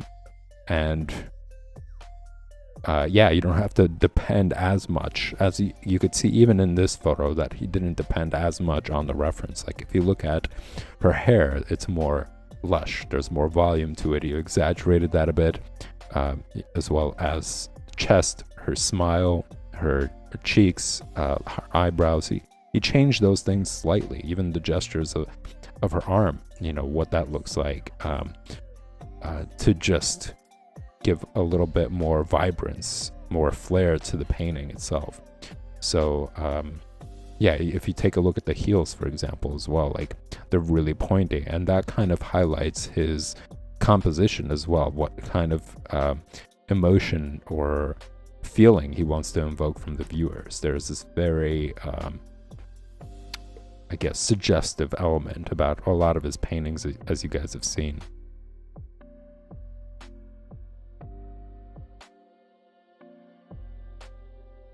So just going back to more about him, long before he attended his first class in 1933, Elfgren had been impressed by the early pretty girl illustrators like Charles Donna Gibson, Howard Chandler Christie, Harrison Fisher, as well as McLellan Barkley, Haddon H. Sundblom, Andrew Loomis, another one of my favorite artists, Charles E. Chambers, and Pruitt Carter. This right here is something that some of you might be familiar with. I think this is probably a little bit more of my generation time period, where you would see these advertisements and billboards with these images, but he's very well known for these Coca-Cola ads. And one of the names mentioned, actually, Haddon H. Sundblom, you could see in the previous streams how much influence he had on Gil Elfgren, and all the opportunities that Haddon H. Sundblom, and along with other names mentioned here, that they got in all these companies are the same ones that Gil Elfgren shot for as well. So it kind of helped him, being a fan, recognizing their work, reading about them, getting to know them, and just really knowing their process allowed him to follow in their footsteps, to have some sort of direction. It's one thing to be able to hone your craft and create what you're looking for to create. It's another thing to know where to go with it. And I think him being more familiar with all these artists, in fact, actually meeting them as well. I think he met with Haddon H. Sundblom. They worked together for some time. He learned from him. And you could see how much of an influence he was in it. Haddon H. Sundblom was also part of the Coca-Cola brand, also created some of the well-known images that we know today. For example, Santa Claus, right? The image of Santa Claus is actually something that Haddon H. Sundblom created, something that we all know very well, or something that we still see, I think, in advertisement when it comes to Coca-Cola during the Christmas season. That was Haddon H. Sundblom's creation. And he also was the creator for the Quaker Oats Man. So next time you guys go to the shopping center and grocery store and you check out those Quaker Oats, that logo was designed by Haddon H. Sundblom. Big influence on Gil Elfgren. So early on, Elfgren tore out magazine covers and individual pages bearing illustrations by artists he admired or who interested him, which became his ritual. These pages became a comprehensive collection that would later influence both his painting technique and the approach to particular commissions. So I think that also highlights an important thing as well for those of you who are interested in whatever field it is, whether it's comic books, whether it's painting or advertising or whatever, just being immersed in their work, being immersed by people that you're interested in, helps keep you motivated, and also opportunities for you to learn from all those artists, all those interests. So going on, Elfgren shared his admiration for the Brandywine School philosophy of painting with Norman Rockwell, and the two men first became acquainted in 1947. So just having that be the introduction for now. To continue on with where I left off last time. And some other really important names I want to mention before I jump back to Norman Rockwell is Howard Pyle. And this is the man who created the Brandywine School philosophy. He is also very well known for his depiction of the pirate outfit. So movies like Pirates of the Caribbean, how Johnny Depp was dressed, that was based on Howard Pyle's idea of what pirates would look like. So of course it's a little bit exaggerated. It's not exactly what they looked like, but it is his it's his spin on it, and it became very well known, and that's what he's one of the things that he's well known for as well. He also did some time developing stories of Robin Hood, and you guys will see that in a few minutes. But his philosophy and his ways of teaching really brought about other really amazing artists.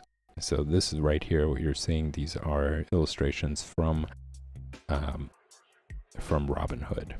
But his approach to teaching art was basically based on philosophy. Like, he didn't go into technical detail about things. He wasn't teaching people exactly how to draw this, that, and the other. He would rather take people out into the open, have them sit in nature and paint in nature while talking about history, talking about philosophy, and inspiring people through experiences, through thought. Because I think art is actually a thought process. It's not just sitting down and just this creativity pouring out of your pencil or brush. It really is a thinking process, and that was his motivation, basically. He would get people thinking. He would make them wonder about life, wonder about, all these philosophical concepts, thinking about history and how the human evolution has came to be what it was at that time. And yeah, he didn't really believe in a technical thing. He didn't think that that was a way to teach art. And that's something that I have talked about in the previous streams as well.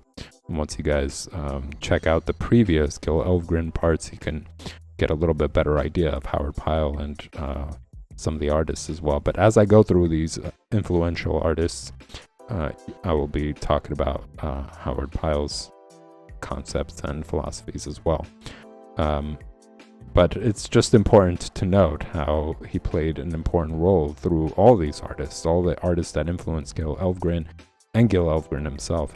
As you heard, he was a big fan of Brandywine School of Philosophy, and Norman Rockwell, who I will be discussing today.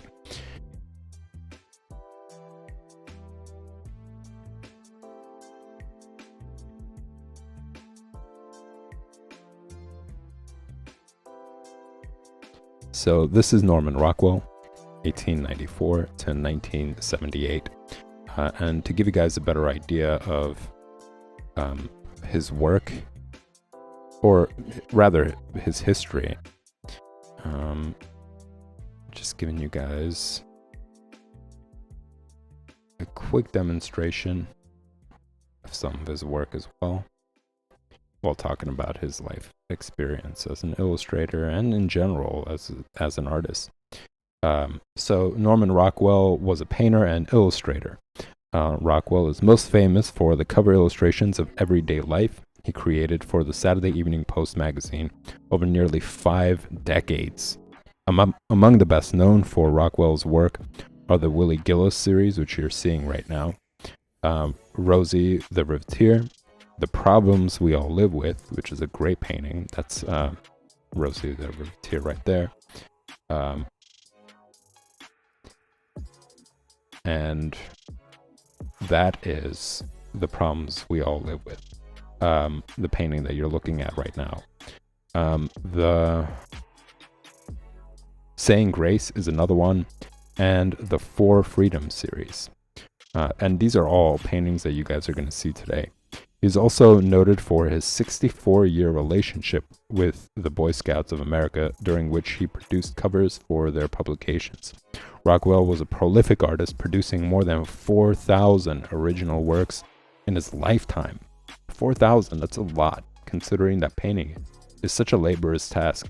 And just looking at his work, and I'm going to show you guys, I'm going to talk about each and every painting, you're going to see just how amazing his understanding of painting was. And to just think that 4,000 paintings, it's overwhelming. It's incredible. It leaves me speechless, to be honest. For those of you who have ventured into oil paintings, you guys know exactly how long it takes to create one painting, and what that process is like, and how much that goes into it.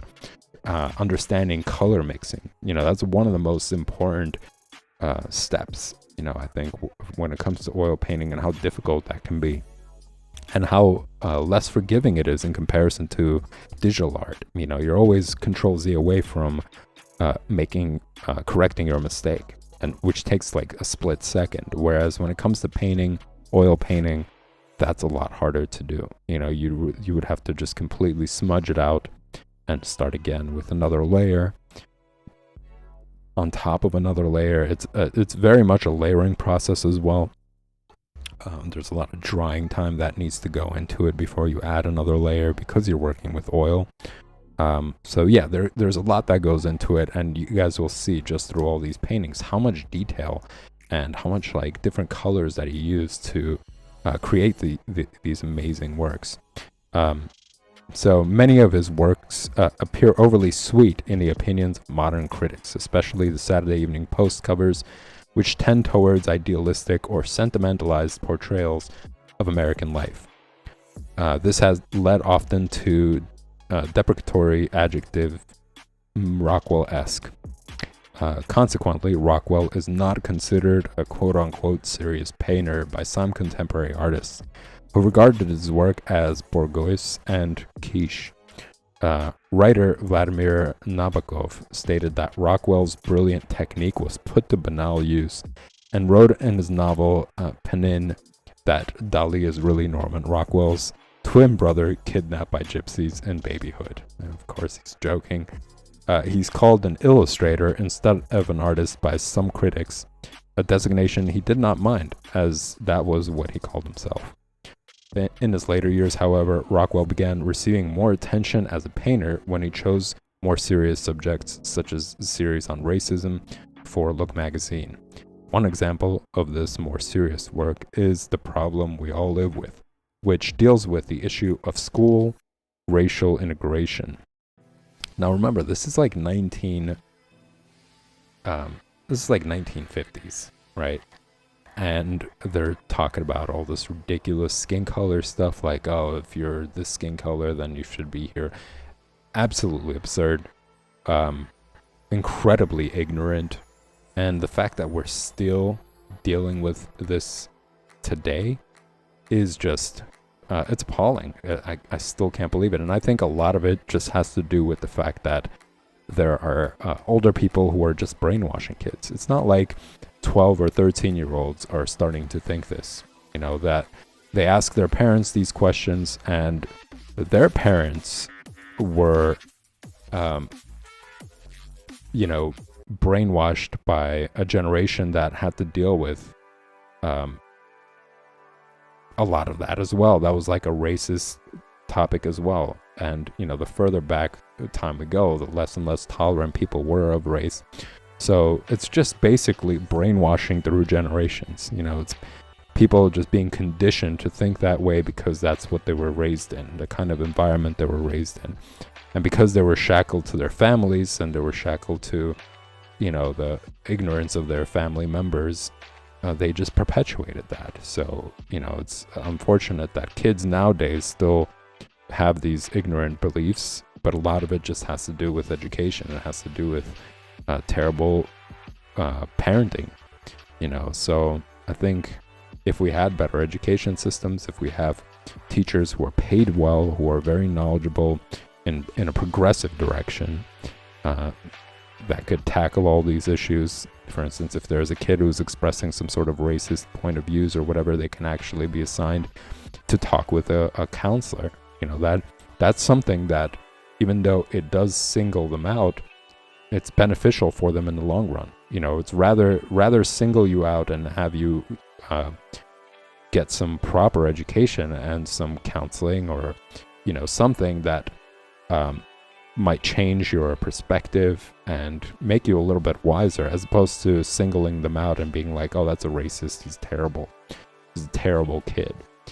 So I think that if teachers and schools were much better, we would have better results. We would have opportunities to have these kids raised in more of a progressive direction, that they wouldn't continue on from from a young age up until they're older, embracing these ignorant points of views. I mean, granted, things are a lot better, I think, when it comes to racial tension now than they were back in the 50s and 40s and stuff, but still, it's still a problem, still a topic. It's absolutely appalling and disgusting. But this is basically a painting of Ruby Bridges. She's flanked by white federal marshals walking to school past the wall defaced by racist graffiti. And you could see that lightly in the background with all these tomato smears on there. It's just repulsive, but it's a really powerful painting. I mean, it really does show this ridiculous aggression, this idiotic aggression, and unfortunately, this poor girl had to deal with that. But if you notice, actually, the federal marshals are wearing these bands around their arms, which is very similar to another political movement that isn't great. And I think that's kind of there as symbolism as well. But just going on with that, this 1964, so it wasn't really 50s, it was a little bit later. This 1964 painting was displayed in the White House when Bridges met with President Barack Obama in 2011. So that's a pretty powerful experience, right? For somebody who has gone through that terrible experience of having all this racism and aggression towards you, so much so that there's like a painting about you, to actually meeting the first black president. I think that's probably a really, most definitely a monumental moment, and I'm happy that she was able to experience that. So Elvgren shared his admiration for the Brandywine School philosophy of painting with Rockwell. The two men first became acquainted in 1947 when they both attended a Brown and Bigelow managers convention in St. Paul, and friendship developed. Elvgren and Rockwell were two of a kind. Both had the knack for portraying real people in totally believable situations. The difference was that Rockwell had the choice of almost unlimited array of subjects for his paintings, whereas Elvgren seemingly had less freedom in his pinup assignments. Yet Rockwell soon took the opportunity to tell Elvgren what the latter had already often heard from other artists, that he admired his work and envied him for his job of painting the world's most beautiful women. Their meeting marked the beginning of a long association, which even led eventually to their sharing artistic secrets during their annual encounters. Norman Rockwell was also a student of the Art Students League under Brigman. And I think that's a really important, two important names there, Art Students League and Brigman. And Brigman has great amount of books talking about anatomy. So for those of you who are learning, I think it's worth investing in one of the books and studying them, reading them, drawing from them. And the Art Students League being an excellent school, and it's actually something that is it's a school repeating for a lot of these artists. If you guys go back to the previous Gil Elvgren intros, you'll notice that a lot of the artists who inspired Gil Elvgren also attended the Art Students League. So the history for the school goes back to like late 1800s, all the way up until modern day. Like, you guys can actually visit this school. It's a great school. It allows anybody to come in and take classes. All you have to do is just pay an affordable rate per month. I think it's like somewhere in 150, depending on how many days a week you want to take it. It goes up to $200 per month. So I think it's much more affordable than having to pay astronomical prices for college tuitions or whatever. So if you wanted to go over there, you could study with some of the most renowned artists up until modern day. Just take drawing classes. I think you just pay like $5-10. You go in there and there's a model present for you, and you could just sit down and draw from the model. So it's an excellent opportunity for people to start drawing, to be part of the artistic community, and it's at a very affordable price, along with all this history. All these artists, incredible artists, who've attended that school and created like this amazing artistic community. But yeah, I think it's just important to mention how interesting it is that they're all kind of tied in through these schools, and how Brigman also influenced a lot of these artists as well. So that's a quick little intro to Norman Rockwell. And I'd like to continue to talk about all these paintings. I mean, just looking at this, this painting right here, and you could see how just enter in full screen mode.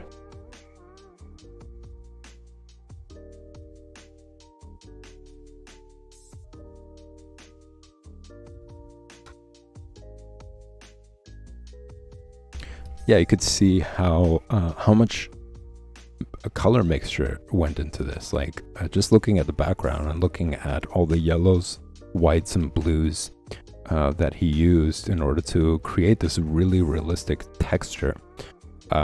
Also looking at the hands, I think is incredible amount of color mixture there as well. There's like a certain realistic feel to them where I feel like even it's more realistic than a painting. I want to say how he rendered those hands for each and every person in the painting is incredible. So you could see how great of an understanding he had of anatomy. And yet, as you guys will see through the slideshows, he also kind of retains this like fantastical element to faces and expressions, which I think is something similar to one of my other favorite artists, John Buscema. If you look at the comic books and pages, he has this like sophisticated way of drawing the figure and also faces and their expressions, but yet with just the right amount of detail to give it a fantastical sort of vibe. So a good mix between realism and fantasy. And I'll highlight that actually in some of Norman Rockwell's paintings as well as we move through.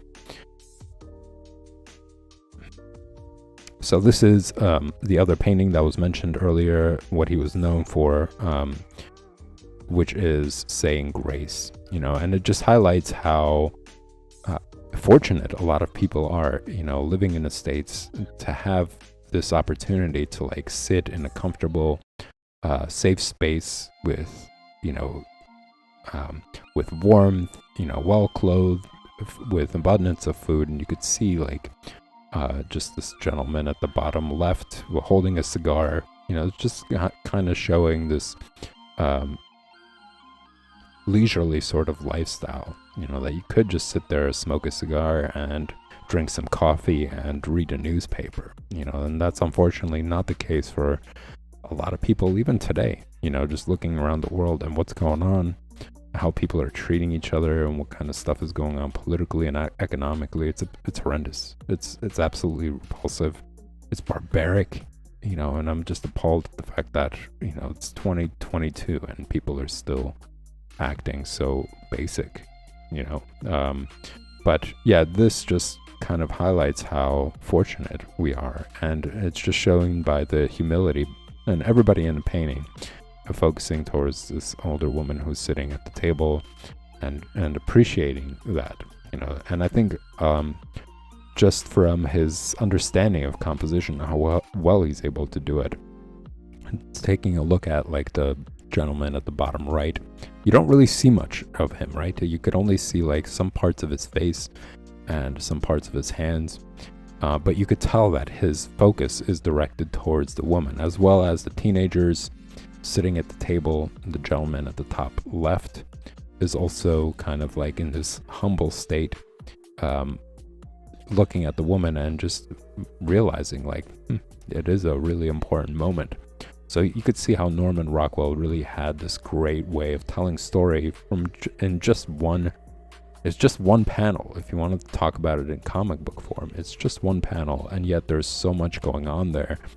And it's such a powerful message and such a powerful vibe there, that you could tell he really understood his craft. He really understood and loved the process, to be able to create something like this that has so much emotion and feeling to it. But yeah, just, I think it's also interesting how it's contrasting generations. You have these older guys around, and then you have these two, I'm going to say they're teenagers, probably early 20s, guys who are sitting at the table, and you could tell that they're in that like, stage in their life where they're trying to be as independent as possible, where they don't really want to display any sort of like humility or anything like that. They don't want to be controlled by the older generation, and there's a sense of rebelliousness with like, of course, like the cigarettes as well, and just their demeanor. But at the same time, despite that, they're able to recognize the importance of that moment. They are humbled by her presence as well, and by her recognizing this this moment, this reality in a way. And then of course you have somebody who's much younger, who's really just a kid, just being influenced by her and saying grace with her, whereas everybody else is kind of just at awe, I guess, of her actions.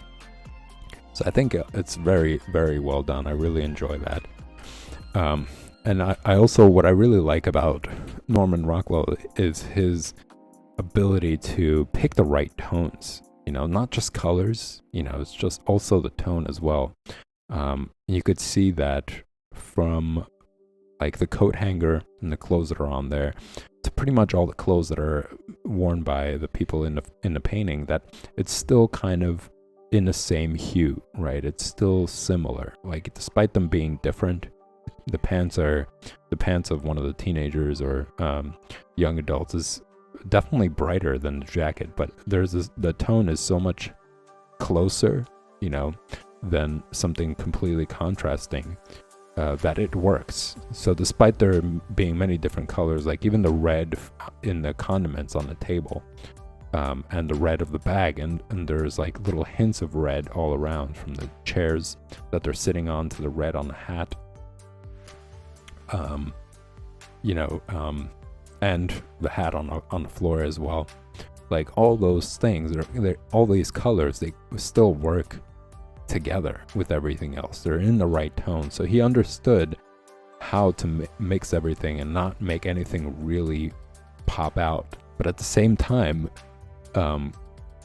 give everything individualistic attention, and still using contrast as well. Like, if you look at the background, right, if you're looking at what's going on there, like this industrial sort of city, I guess, or town, or wherever they are, you could see like there's like steam coming off from a train that's passing by, and there are all these like industrial looking buildings, so you could see that it's like a really busy area, but it's all done in white, and the kid's shirt is really white, and some of the elements on the table in the very forefront are also white, mixed in with all these dark colors, but yet it's done so well that there's this like harmonious connection between all these colors. It doesn't take away from the entire painting, from the message.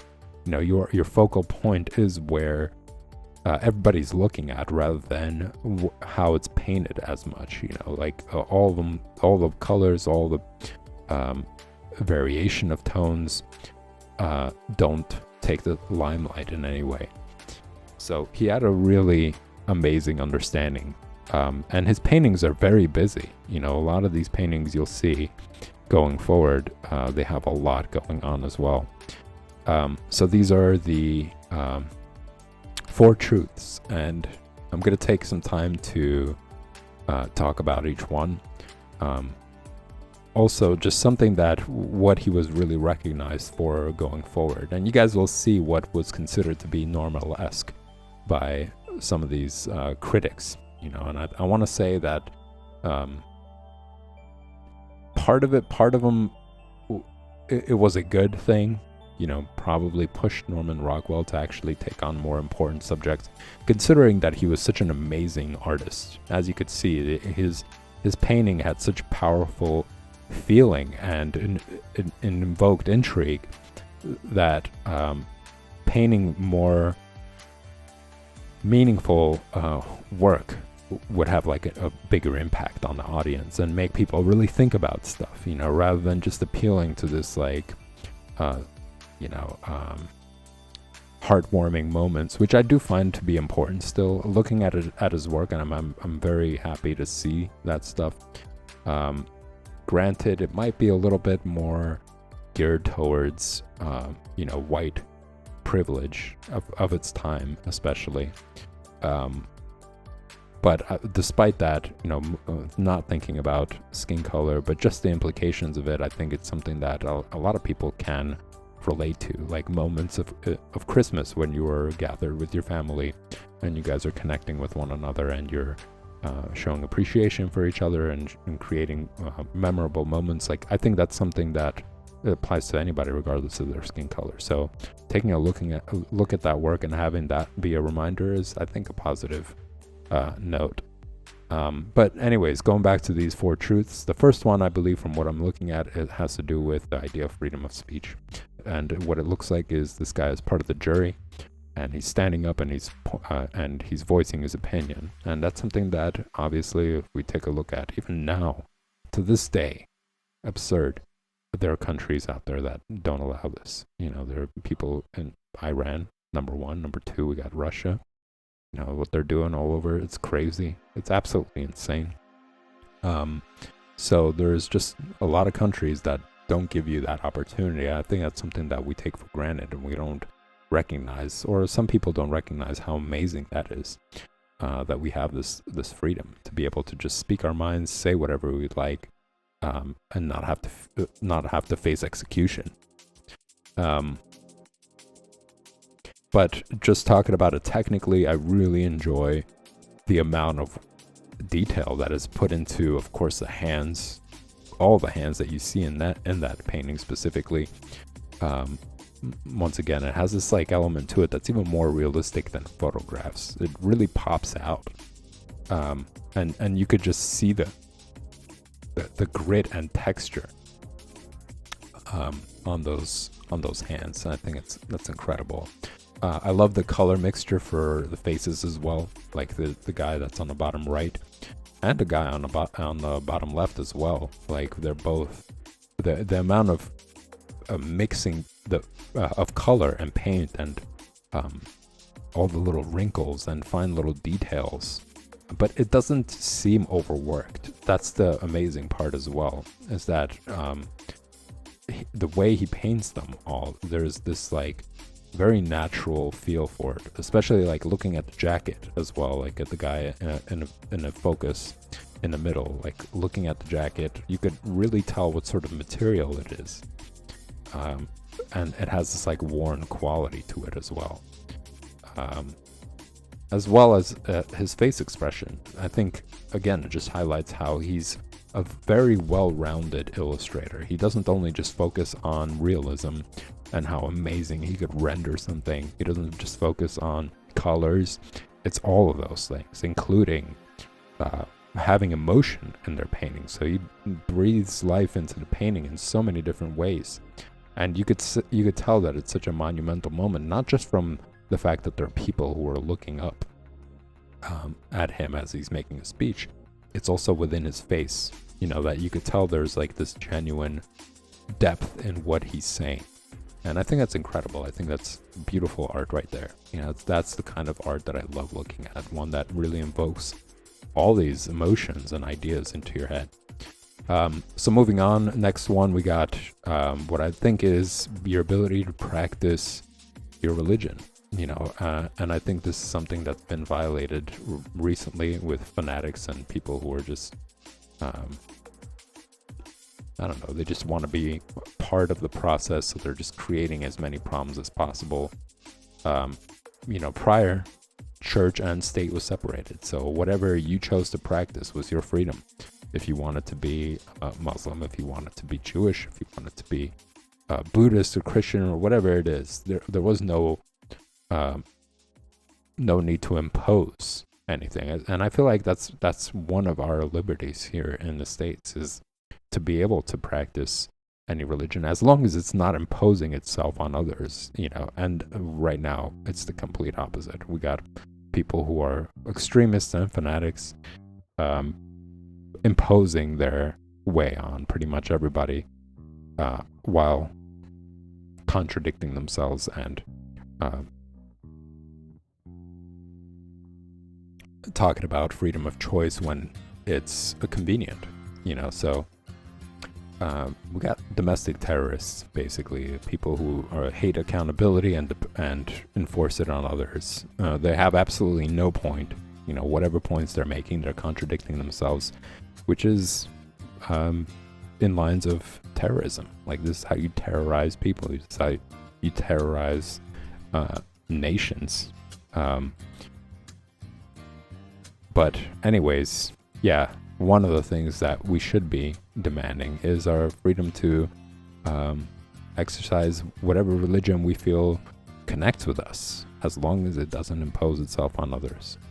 And then the next one, moving on, we got the sense of security, right? The ability for us to be able to have our family around, have them sleep peacefully, and for you to be at peace knowing that they're well taken care of. You could tell by just like how the parents are dressed, the amount of toys that are on the floor, the sort of bedding that they have, that they're very comfortable. It's a comfortable, secure life, which is to say more so than a lot of other places as well, other countries as well. Again, beautiful work, beautiful painting all around. Their face expressions have a lot of emotion in them, especially from the mother and the father. You could tell that they're just, they love their children for one, and they admire the position that they're in, or they admire their kids. Great message as well. I think beautiful work. Next, we got the abundance of food that we have this opportunity to come together as a family and share a big meal, and everybody has plenty, which is again something that a lot of people across the globe might not be in a position in. These are just paintings that he was very well known for concepts that were more deep than just heartwarming moments.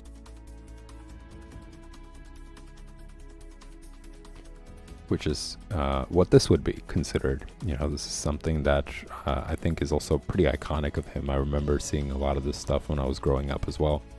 But I still enjoy it. I really like the vibe, the idea. This is like a very endearing sort of moment of kids being so excited by Christmas and just wondering what is it in each of those boxes and presents. And the mailman just really getting a kick out of that experience as well. So once again, just great face expressions for the mailman. And this kind of shows actually what I was talking about a little bit. And I'll point it out more so as we go through other paintings. Just looking at the kid at the very left, right? There's like there's realism in this painting. You could tell by all the rendering. But also it's kind of fantastical. Like there's something exaggerated and stylized in these paintings, or in this painting, especially coming from that kid on the left, on the very left. But I really also like how Norman Rockwell uses white as a form of design. How it doesn't really take away from the painting, and it doesn't say, he doesn't understand or know how to draw anything in the background. Obviously, from the previous paintings, it's not a problem for him at all whatsoever, right? Considering things like the painting of Ruby Bridges to the Four Truths.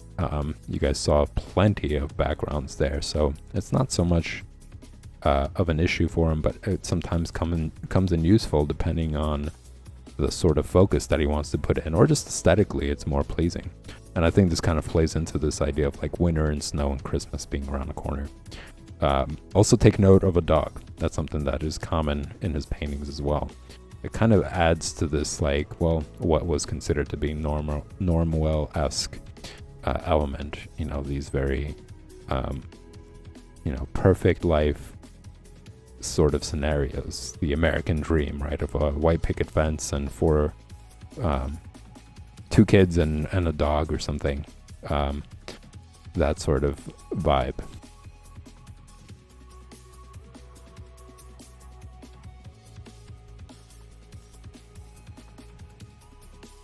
This painting is also great, and it took me a moment to actually realize what was going on there. At first I thought, what a great demonstration of how well he's able to draw faces, and how well he's able to create different type of faces. Sometimes you'll see artists and they draw basically the same face, but minor things change, like hairstyle changes, or clothes are changed, or maybe a little bit of their size is changed. But overall, if you look at the faces, they're all pretty much the same. Whereas here, I think it's such an array of like different looking ones and different features. I found it to be really interesting, and it wasn't until I took a moment to observe and question, like, what's going on here, that I recognize that this is just a painting of how information gets passed down sometimes, and how the game of telephone ends up ruining a lot of things as well. So here you could see at the very top or left, this woman is what looks like gossiping about somebody behind, or somebody she knows, to her friend, and then her friend goes and tells her other friend, and that woman ends up telling her husband tells another woman that he knows, that woman spreads it to somebody who is either a friend or a neighbor, that neighbor has a conversation with her friend, etc., and you could see how it's all the way down to the very last group, and that group is the same woman that you see at the top left. So it's her husband, I'm gonna guess, or maybe it's a friend who's like reprimanding her for spreading rumors. But it's just interesting kind of a depiction of like how really information can travel, and how sometimes what we think would be the case, by the time it ends up being all the way passed along until it gets back to you, it turns out to be so many different things, or such a twisted scenario of what happens day to day, or what happens in reality.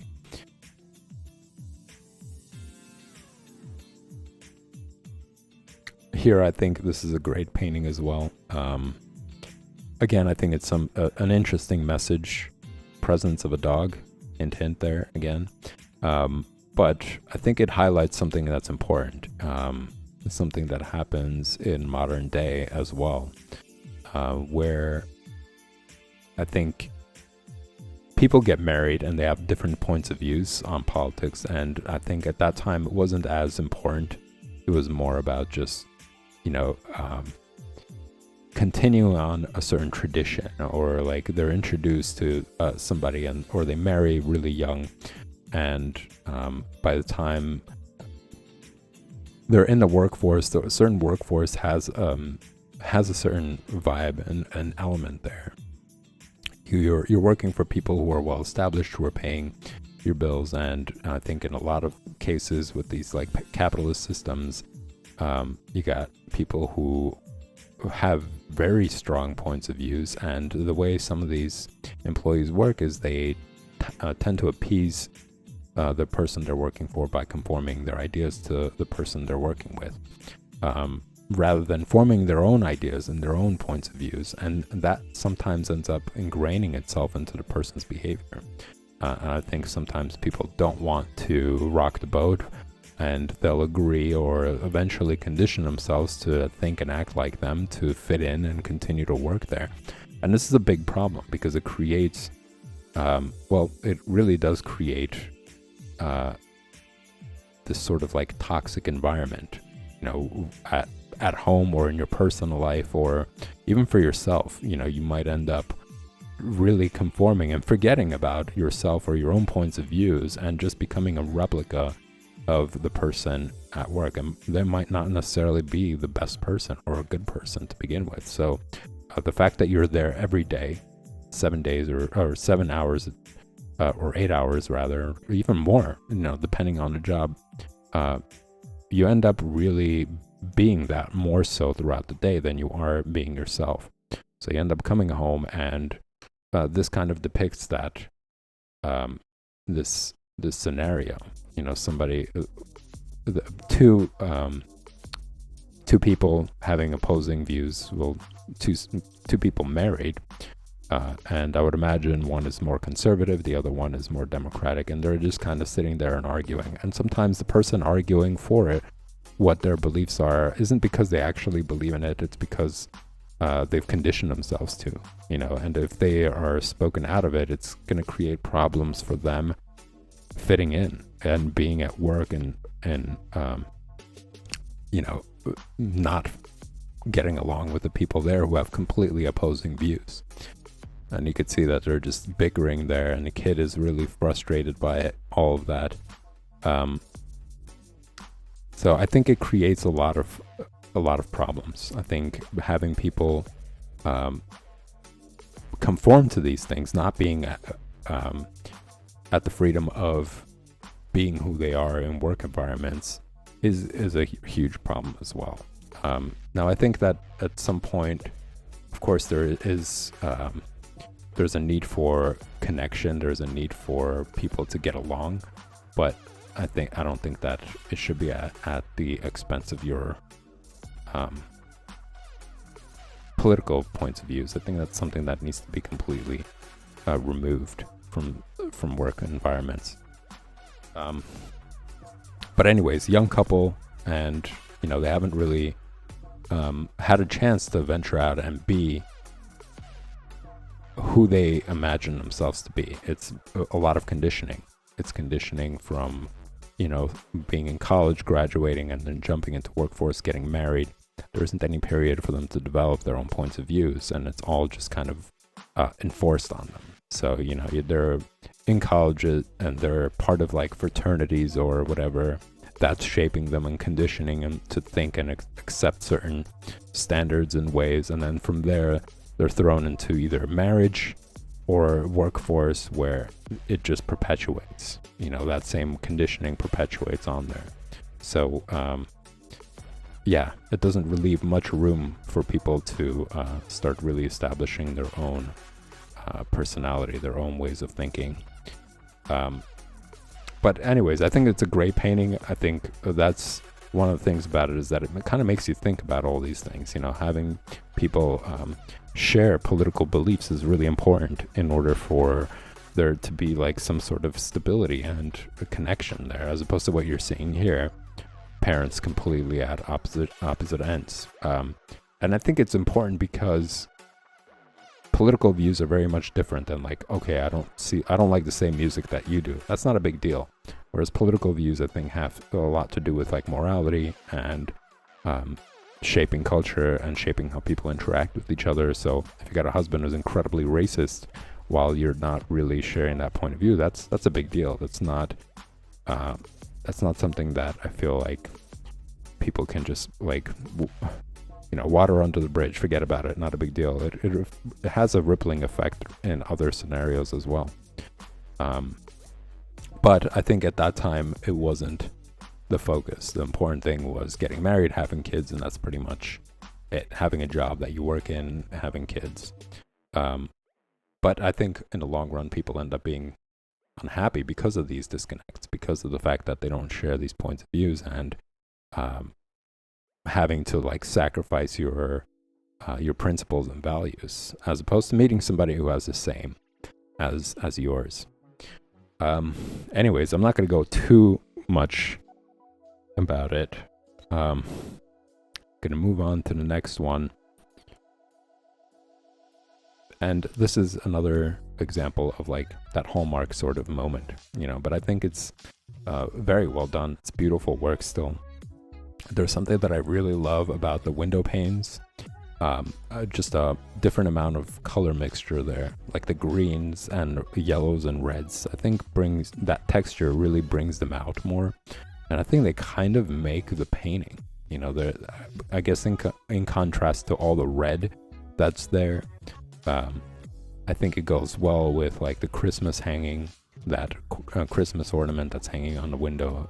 It kind of balances things out, having that lighter green connecting with that ornament, as well as the one that's hanging at the bottom right. It's all compositionally done well. There's like that red of the bricks to the red hue of like the people and the background as well, with that green as well. They're all balanced out very well there. And also good use of white, I think, mixed throughout the painting, as you could see, from the twigs to some of the snow that's settled on the windows, which is what they're checking out. It's that first day where snow has settled and it's Christmas. But heartwarming moment, and you could see by the expression of the mother and her being in the moment with her kids as well. Very well done. The face expression is excellent. But all around, again, it just seems like it's a photograph that was rendered to to be a drawing or a painting, but really it's just his work. It's all just his paintings done so well. His brushstrokes, his color choices, the composition, the ideas behind it. It's incredible. Moving on, another really interesting painting that I liked that demonstrates his understanding of mood. This is such a mood painting. The fact that there's this red there, I think, adds to the coziness, I think, of this painting.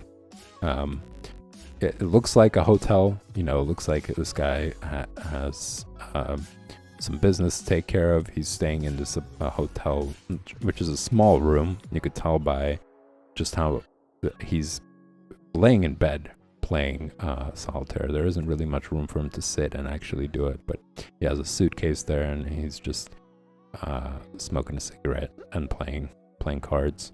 But I really like that about this painting, is that the use of that red really brings this cozy vibe.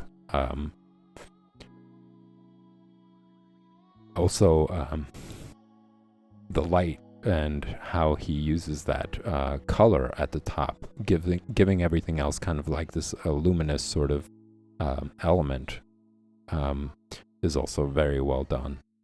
And it kind of reminds me of that painting that you guys saw of Howard Pyle's work, where he has a man that's standing in candlelight reading a letter, and how well that was painted. Having to distribute all that red all around to give this like emanating sort of glow around him, I think is incredible work.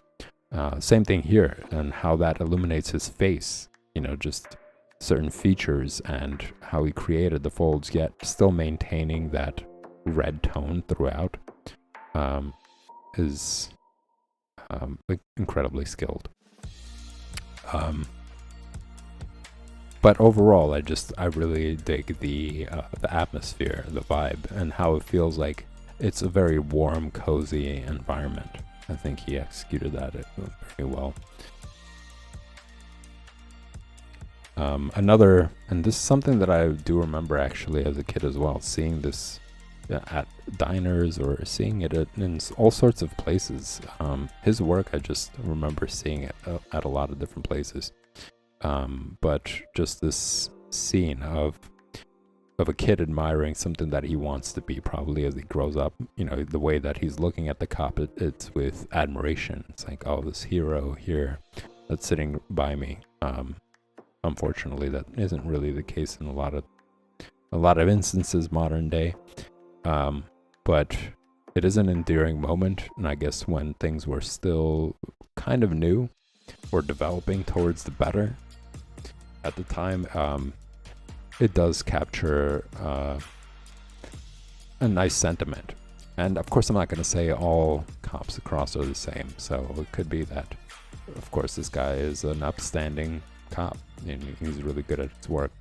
But what I really enjoy is the guy in the background, the one who's standing behind the counter, and how well Norman Rockwell was able to capture that face expression. There's a certain like relaxed feeling, but it's done so well and it's done so realistically that it really makes it pop out more.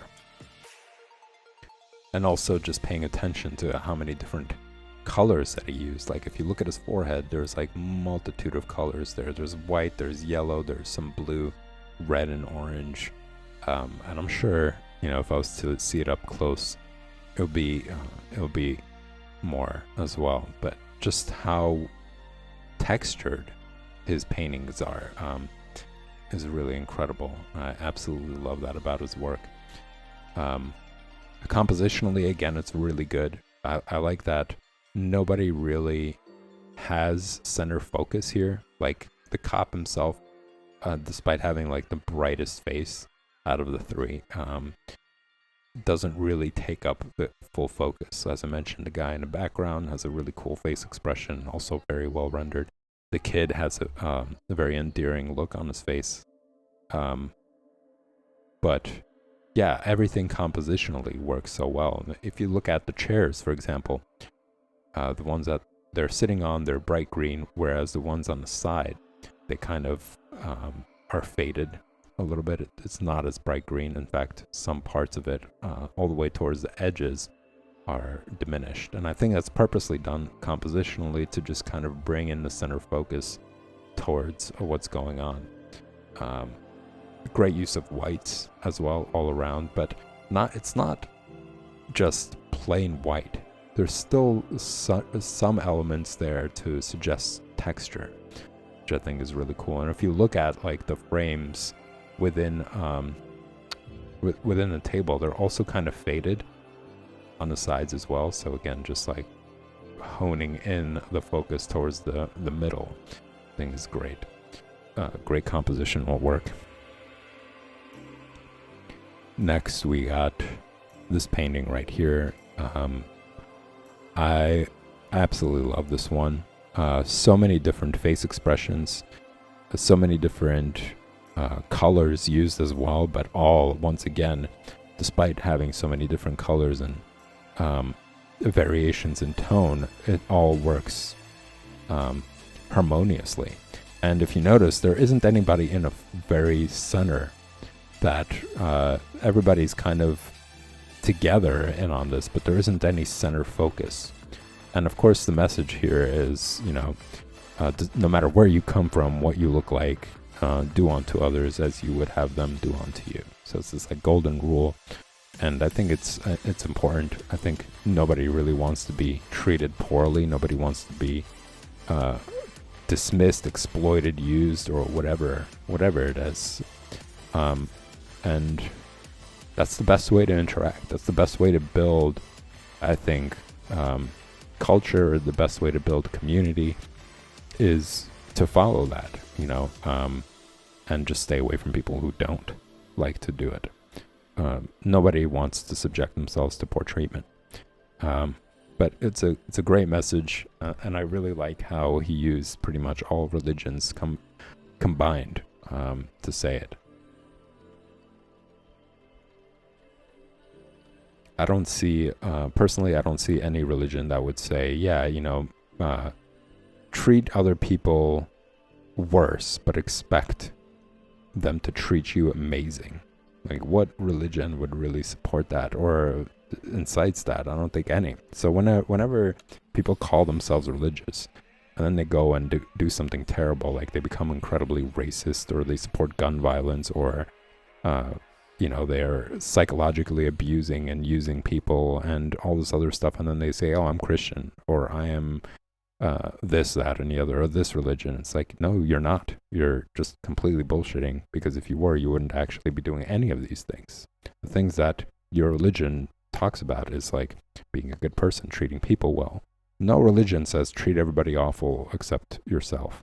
That's not the point of the religion. The point of the religion is to create more harmonious connection and to make people act decent and to be good people. So, if people call themselves religious while they go and execute people, or, what you're seeing in Iran right now, or like abusing women or kids, having them work in slave labor conditions, or work in general, like child labor, none of those are values of like any religion, really. So, I think a lot of the times it's just used to gaslight people. Like, we are awful, but we're going to use religion to veil it so that we're not targeted and dismissed and basically diminished our profits, which is what they care about. Just a bunch of money. Like, we don't want our profits to diminish. Which goes to say that's where their Achilles heel is. Like, diminishing their profits is what gets them thinking about, well, maybe we shouldn't act the way that we do. Anyways, I think, once again, just beautiful painting.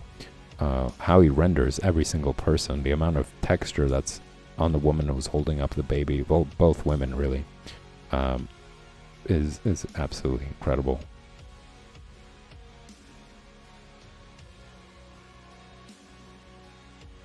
Here, this is another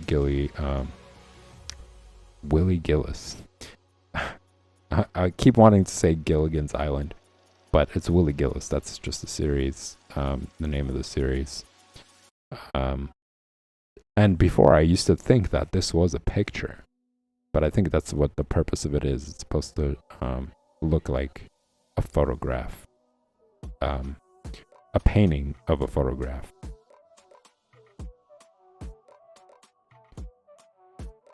And I really like the face expression of the guy at the top right, the one who's like smoking a cigarette, I guess.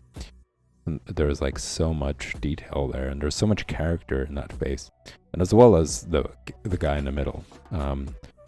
The really interesting face expressions there.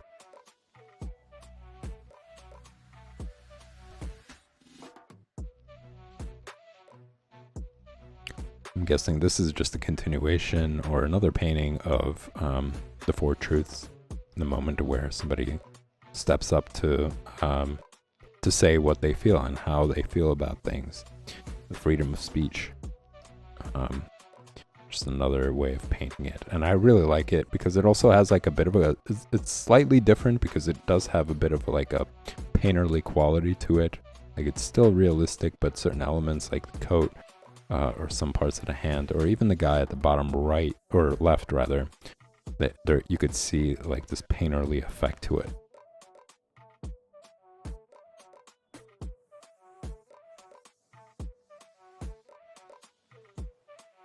And here is another element of, I guess like kids moment, kids developing, and you could see like that it's this like ego battle that they're having, and it's just this I guess it is one of those normal-esque moments, but I personally just like how it depicts this like growing process. And you see these two kids, they're both having an ego trip. You got this kid in the background who seems to be more I'm gonna say more reserved, more thoughtful, not as emotionally triggered, or not as heavily involved, and he's just kind of like overlooking to see what's gonna happen. But I really like how it's a little bit of both. It has like this illustrator element to it. Notice there's a dog also at the bottom right. But yeah, it has a little bit of that illustration vibe to it. That it's realistic, but at the same time you look at their faces and there is a bit of exaggeration there. So it's a good mix of in between, like painterly and realism and slight illustration. And also it kind of depicts like this like growing pains period. They're lanky. There's certain features that are extremely exaggerated, or not incredibly realistic, but at the same time, how it's rendered shows some bit of realism. This is another perfect example of how amazing his color work is and how amazing his painting technique is. It looks as if though it's right there for you to be able to see it happen. It's different vibe completely from a photograph, but it's also very realistic.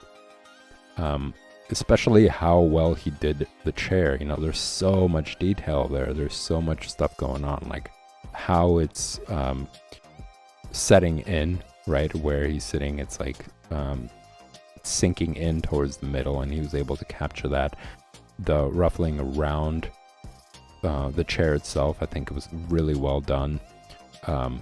He was able to do it with all the little detail too, in proportion to the folds. I think is also incredible. But all these colors there mixed well together. It still looks well. There's nothing jarring about it. You could tell, of course, that there's so much going on the chair, but despite that, the kid sitting in there, it all works together. Again, I think it's that tone. He's able to capture the right tone of colors for all the things, despite that blue being very different and the color of the jeans being different.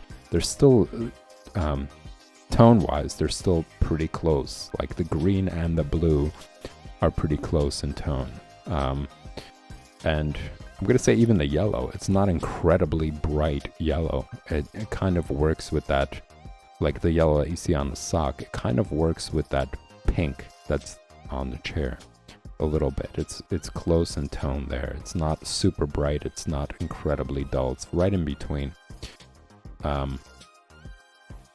But I really like how well he's able to like also capture the face expression, and the expression of his hands as well. Like looking at the hands, you could tell that he's really trying. He's really trying to learn the instrument, and of course by his face expression as well. It's both.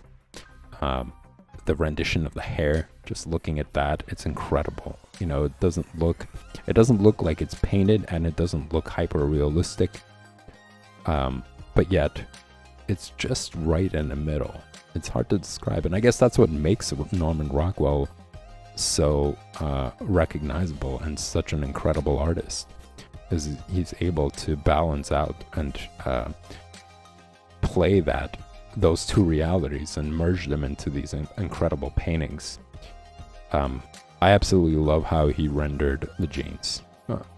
I think it's really incredible how he used those colors, how he created all these like indentations there. I am speechless.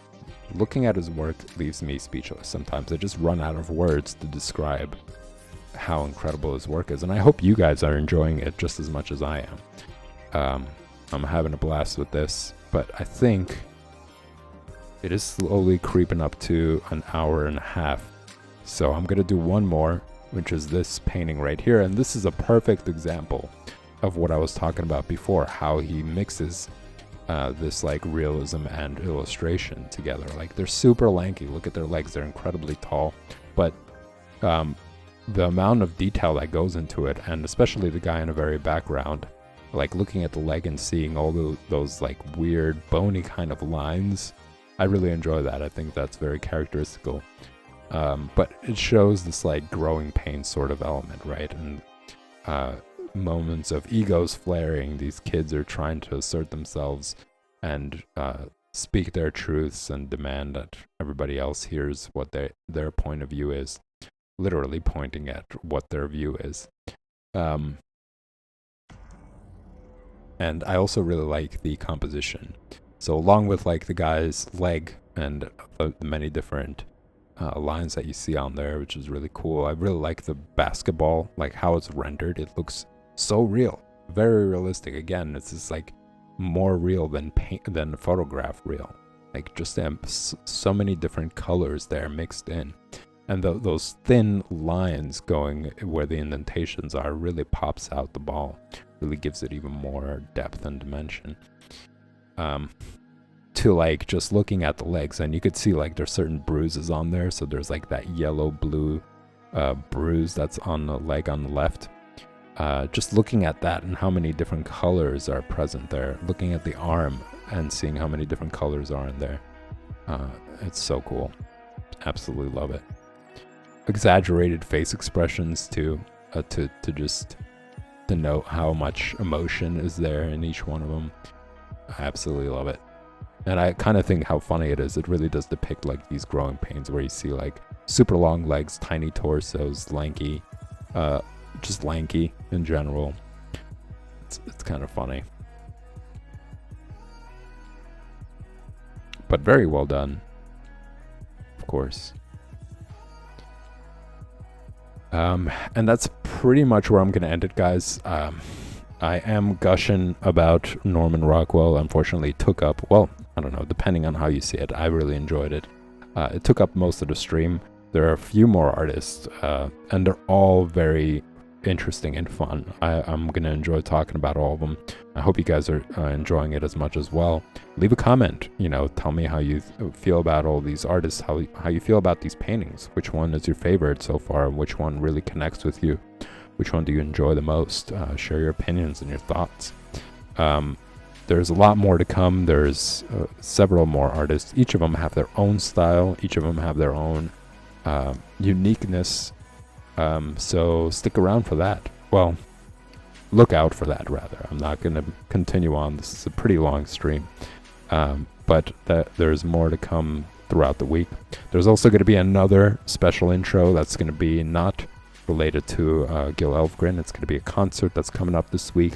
I'm super excited to share that with you guys, so make sure you check out the posts. I'm going to be posting when that special intro is going to be. So that pretty much does it, everybody. Thanks for tuning in. I hope you guys enjoyed that as much as I did. And if you enjoy this content, make sure to remember to hit the like and subscribe button. They both help the stream. They're both greatly appreciated. And I will see you tomorrow.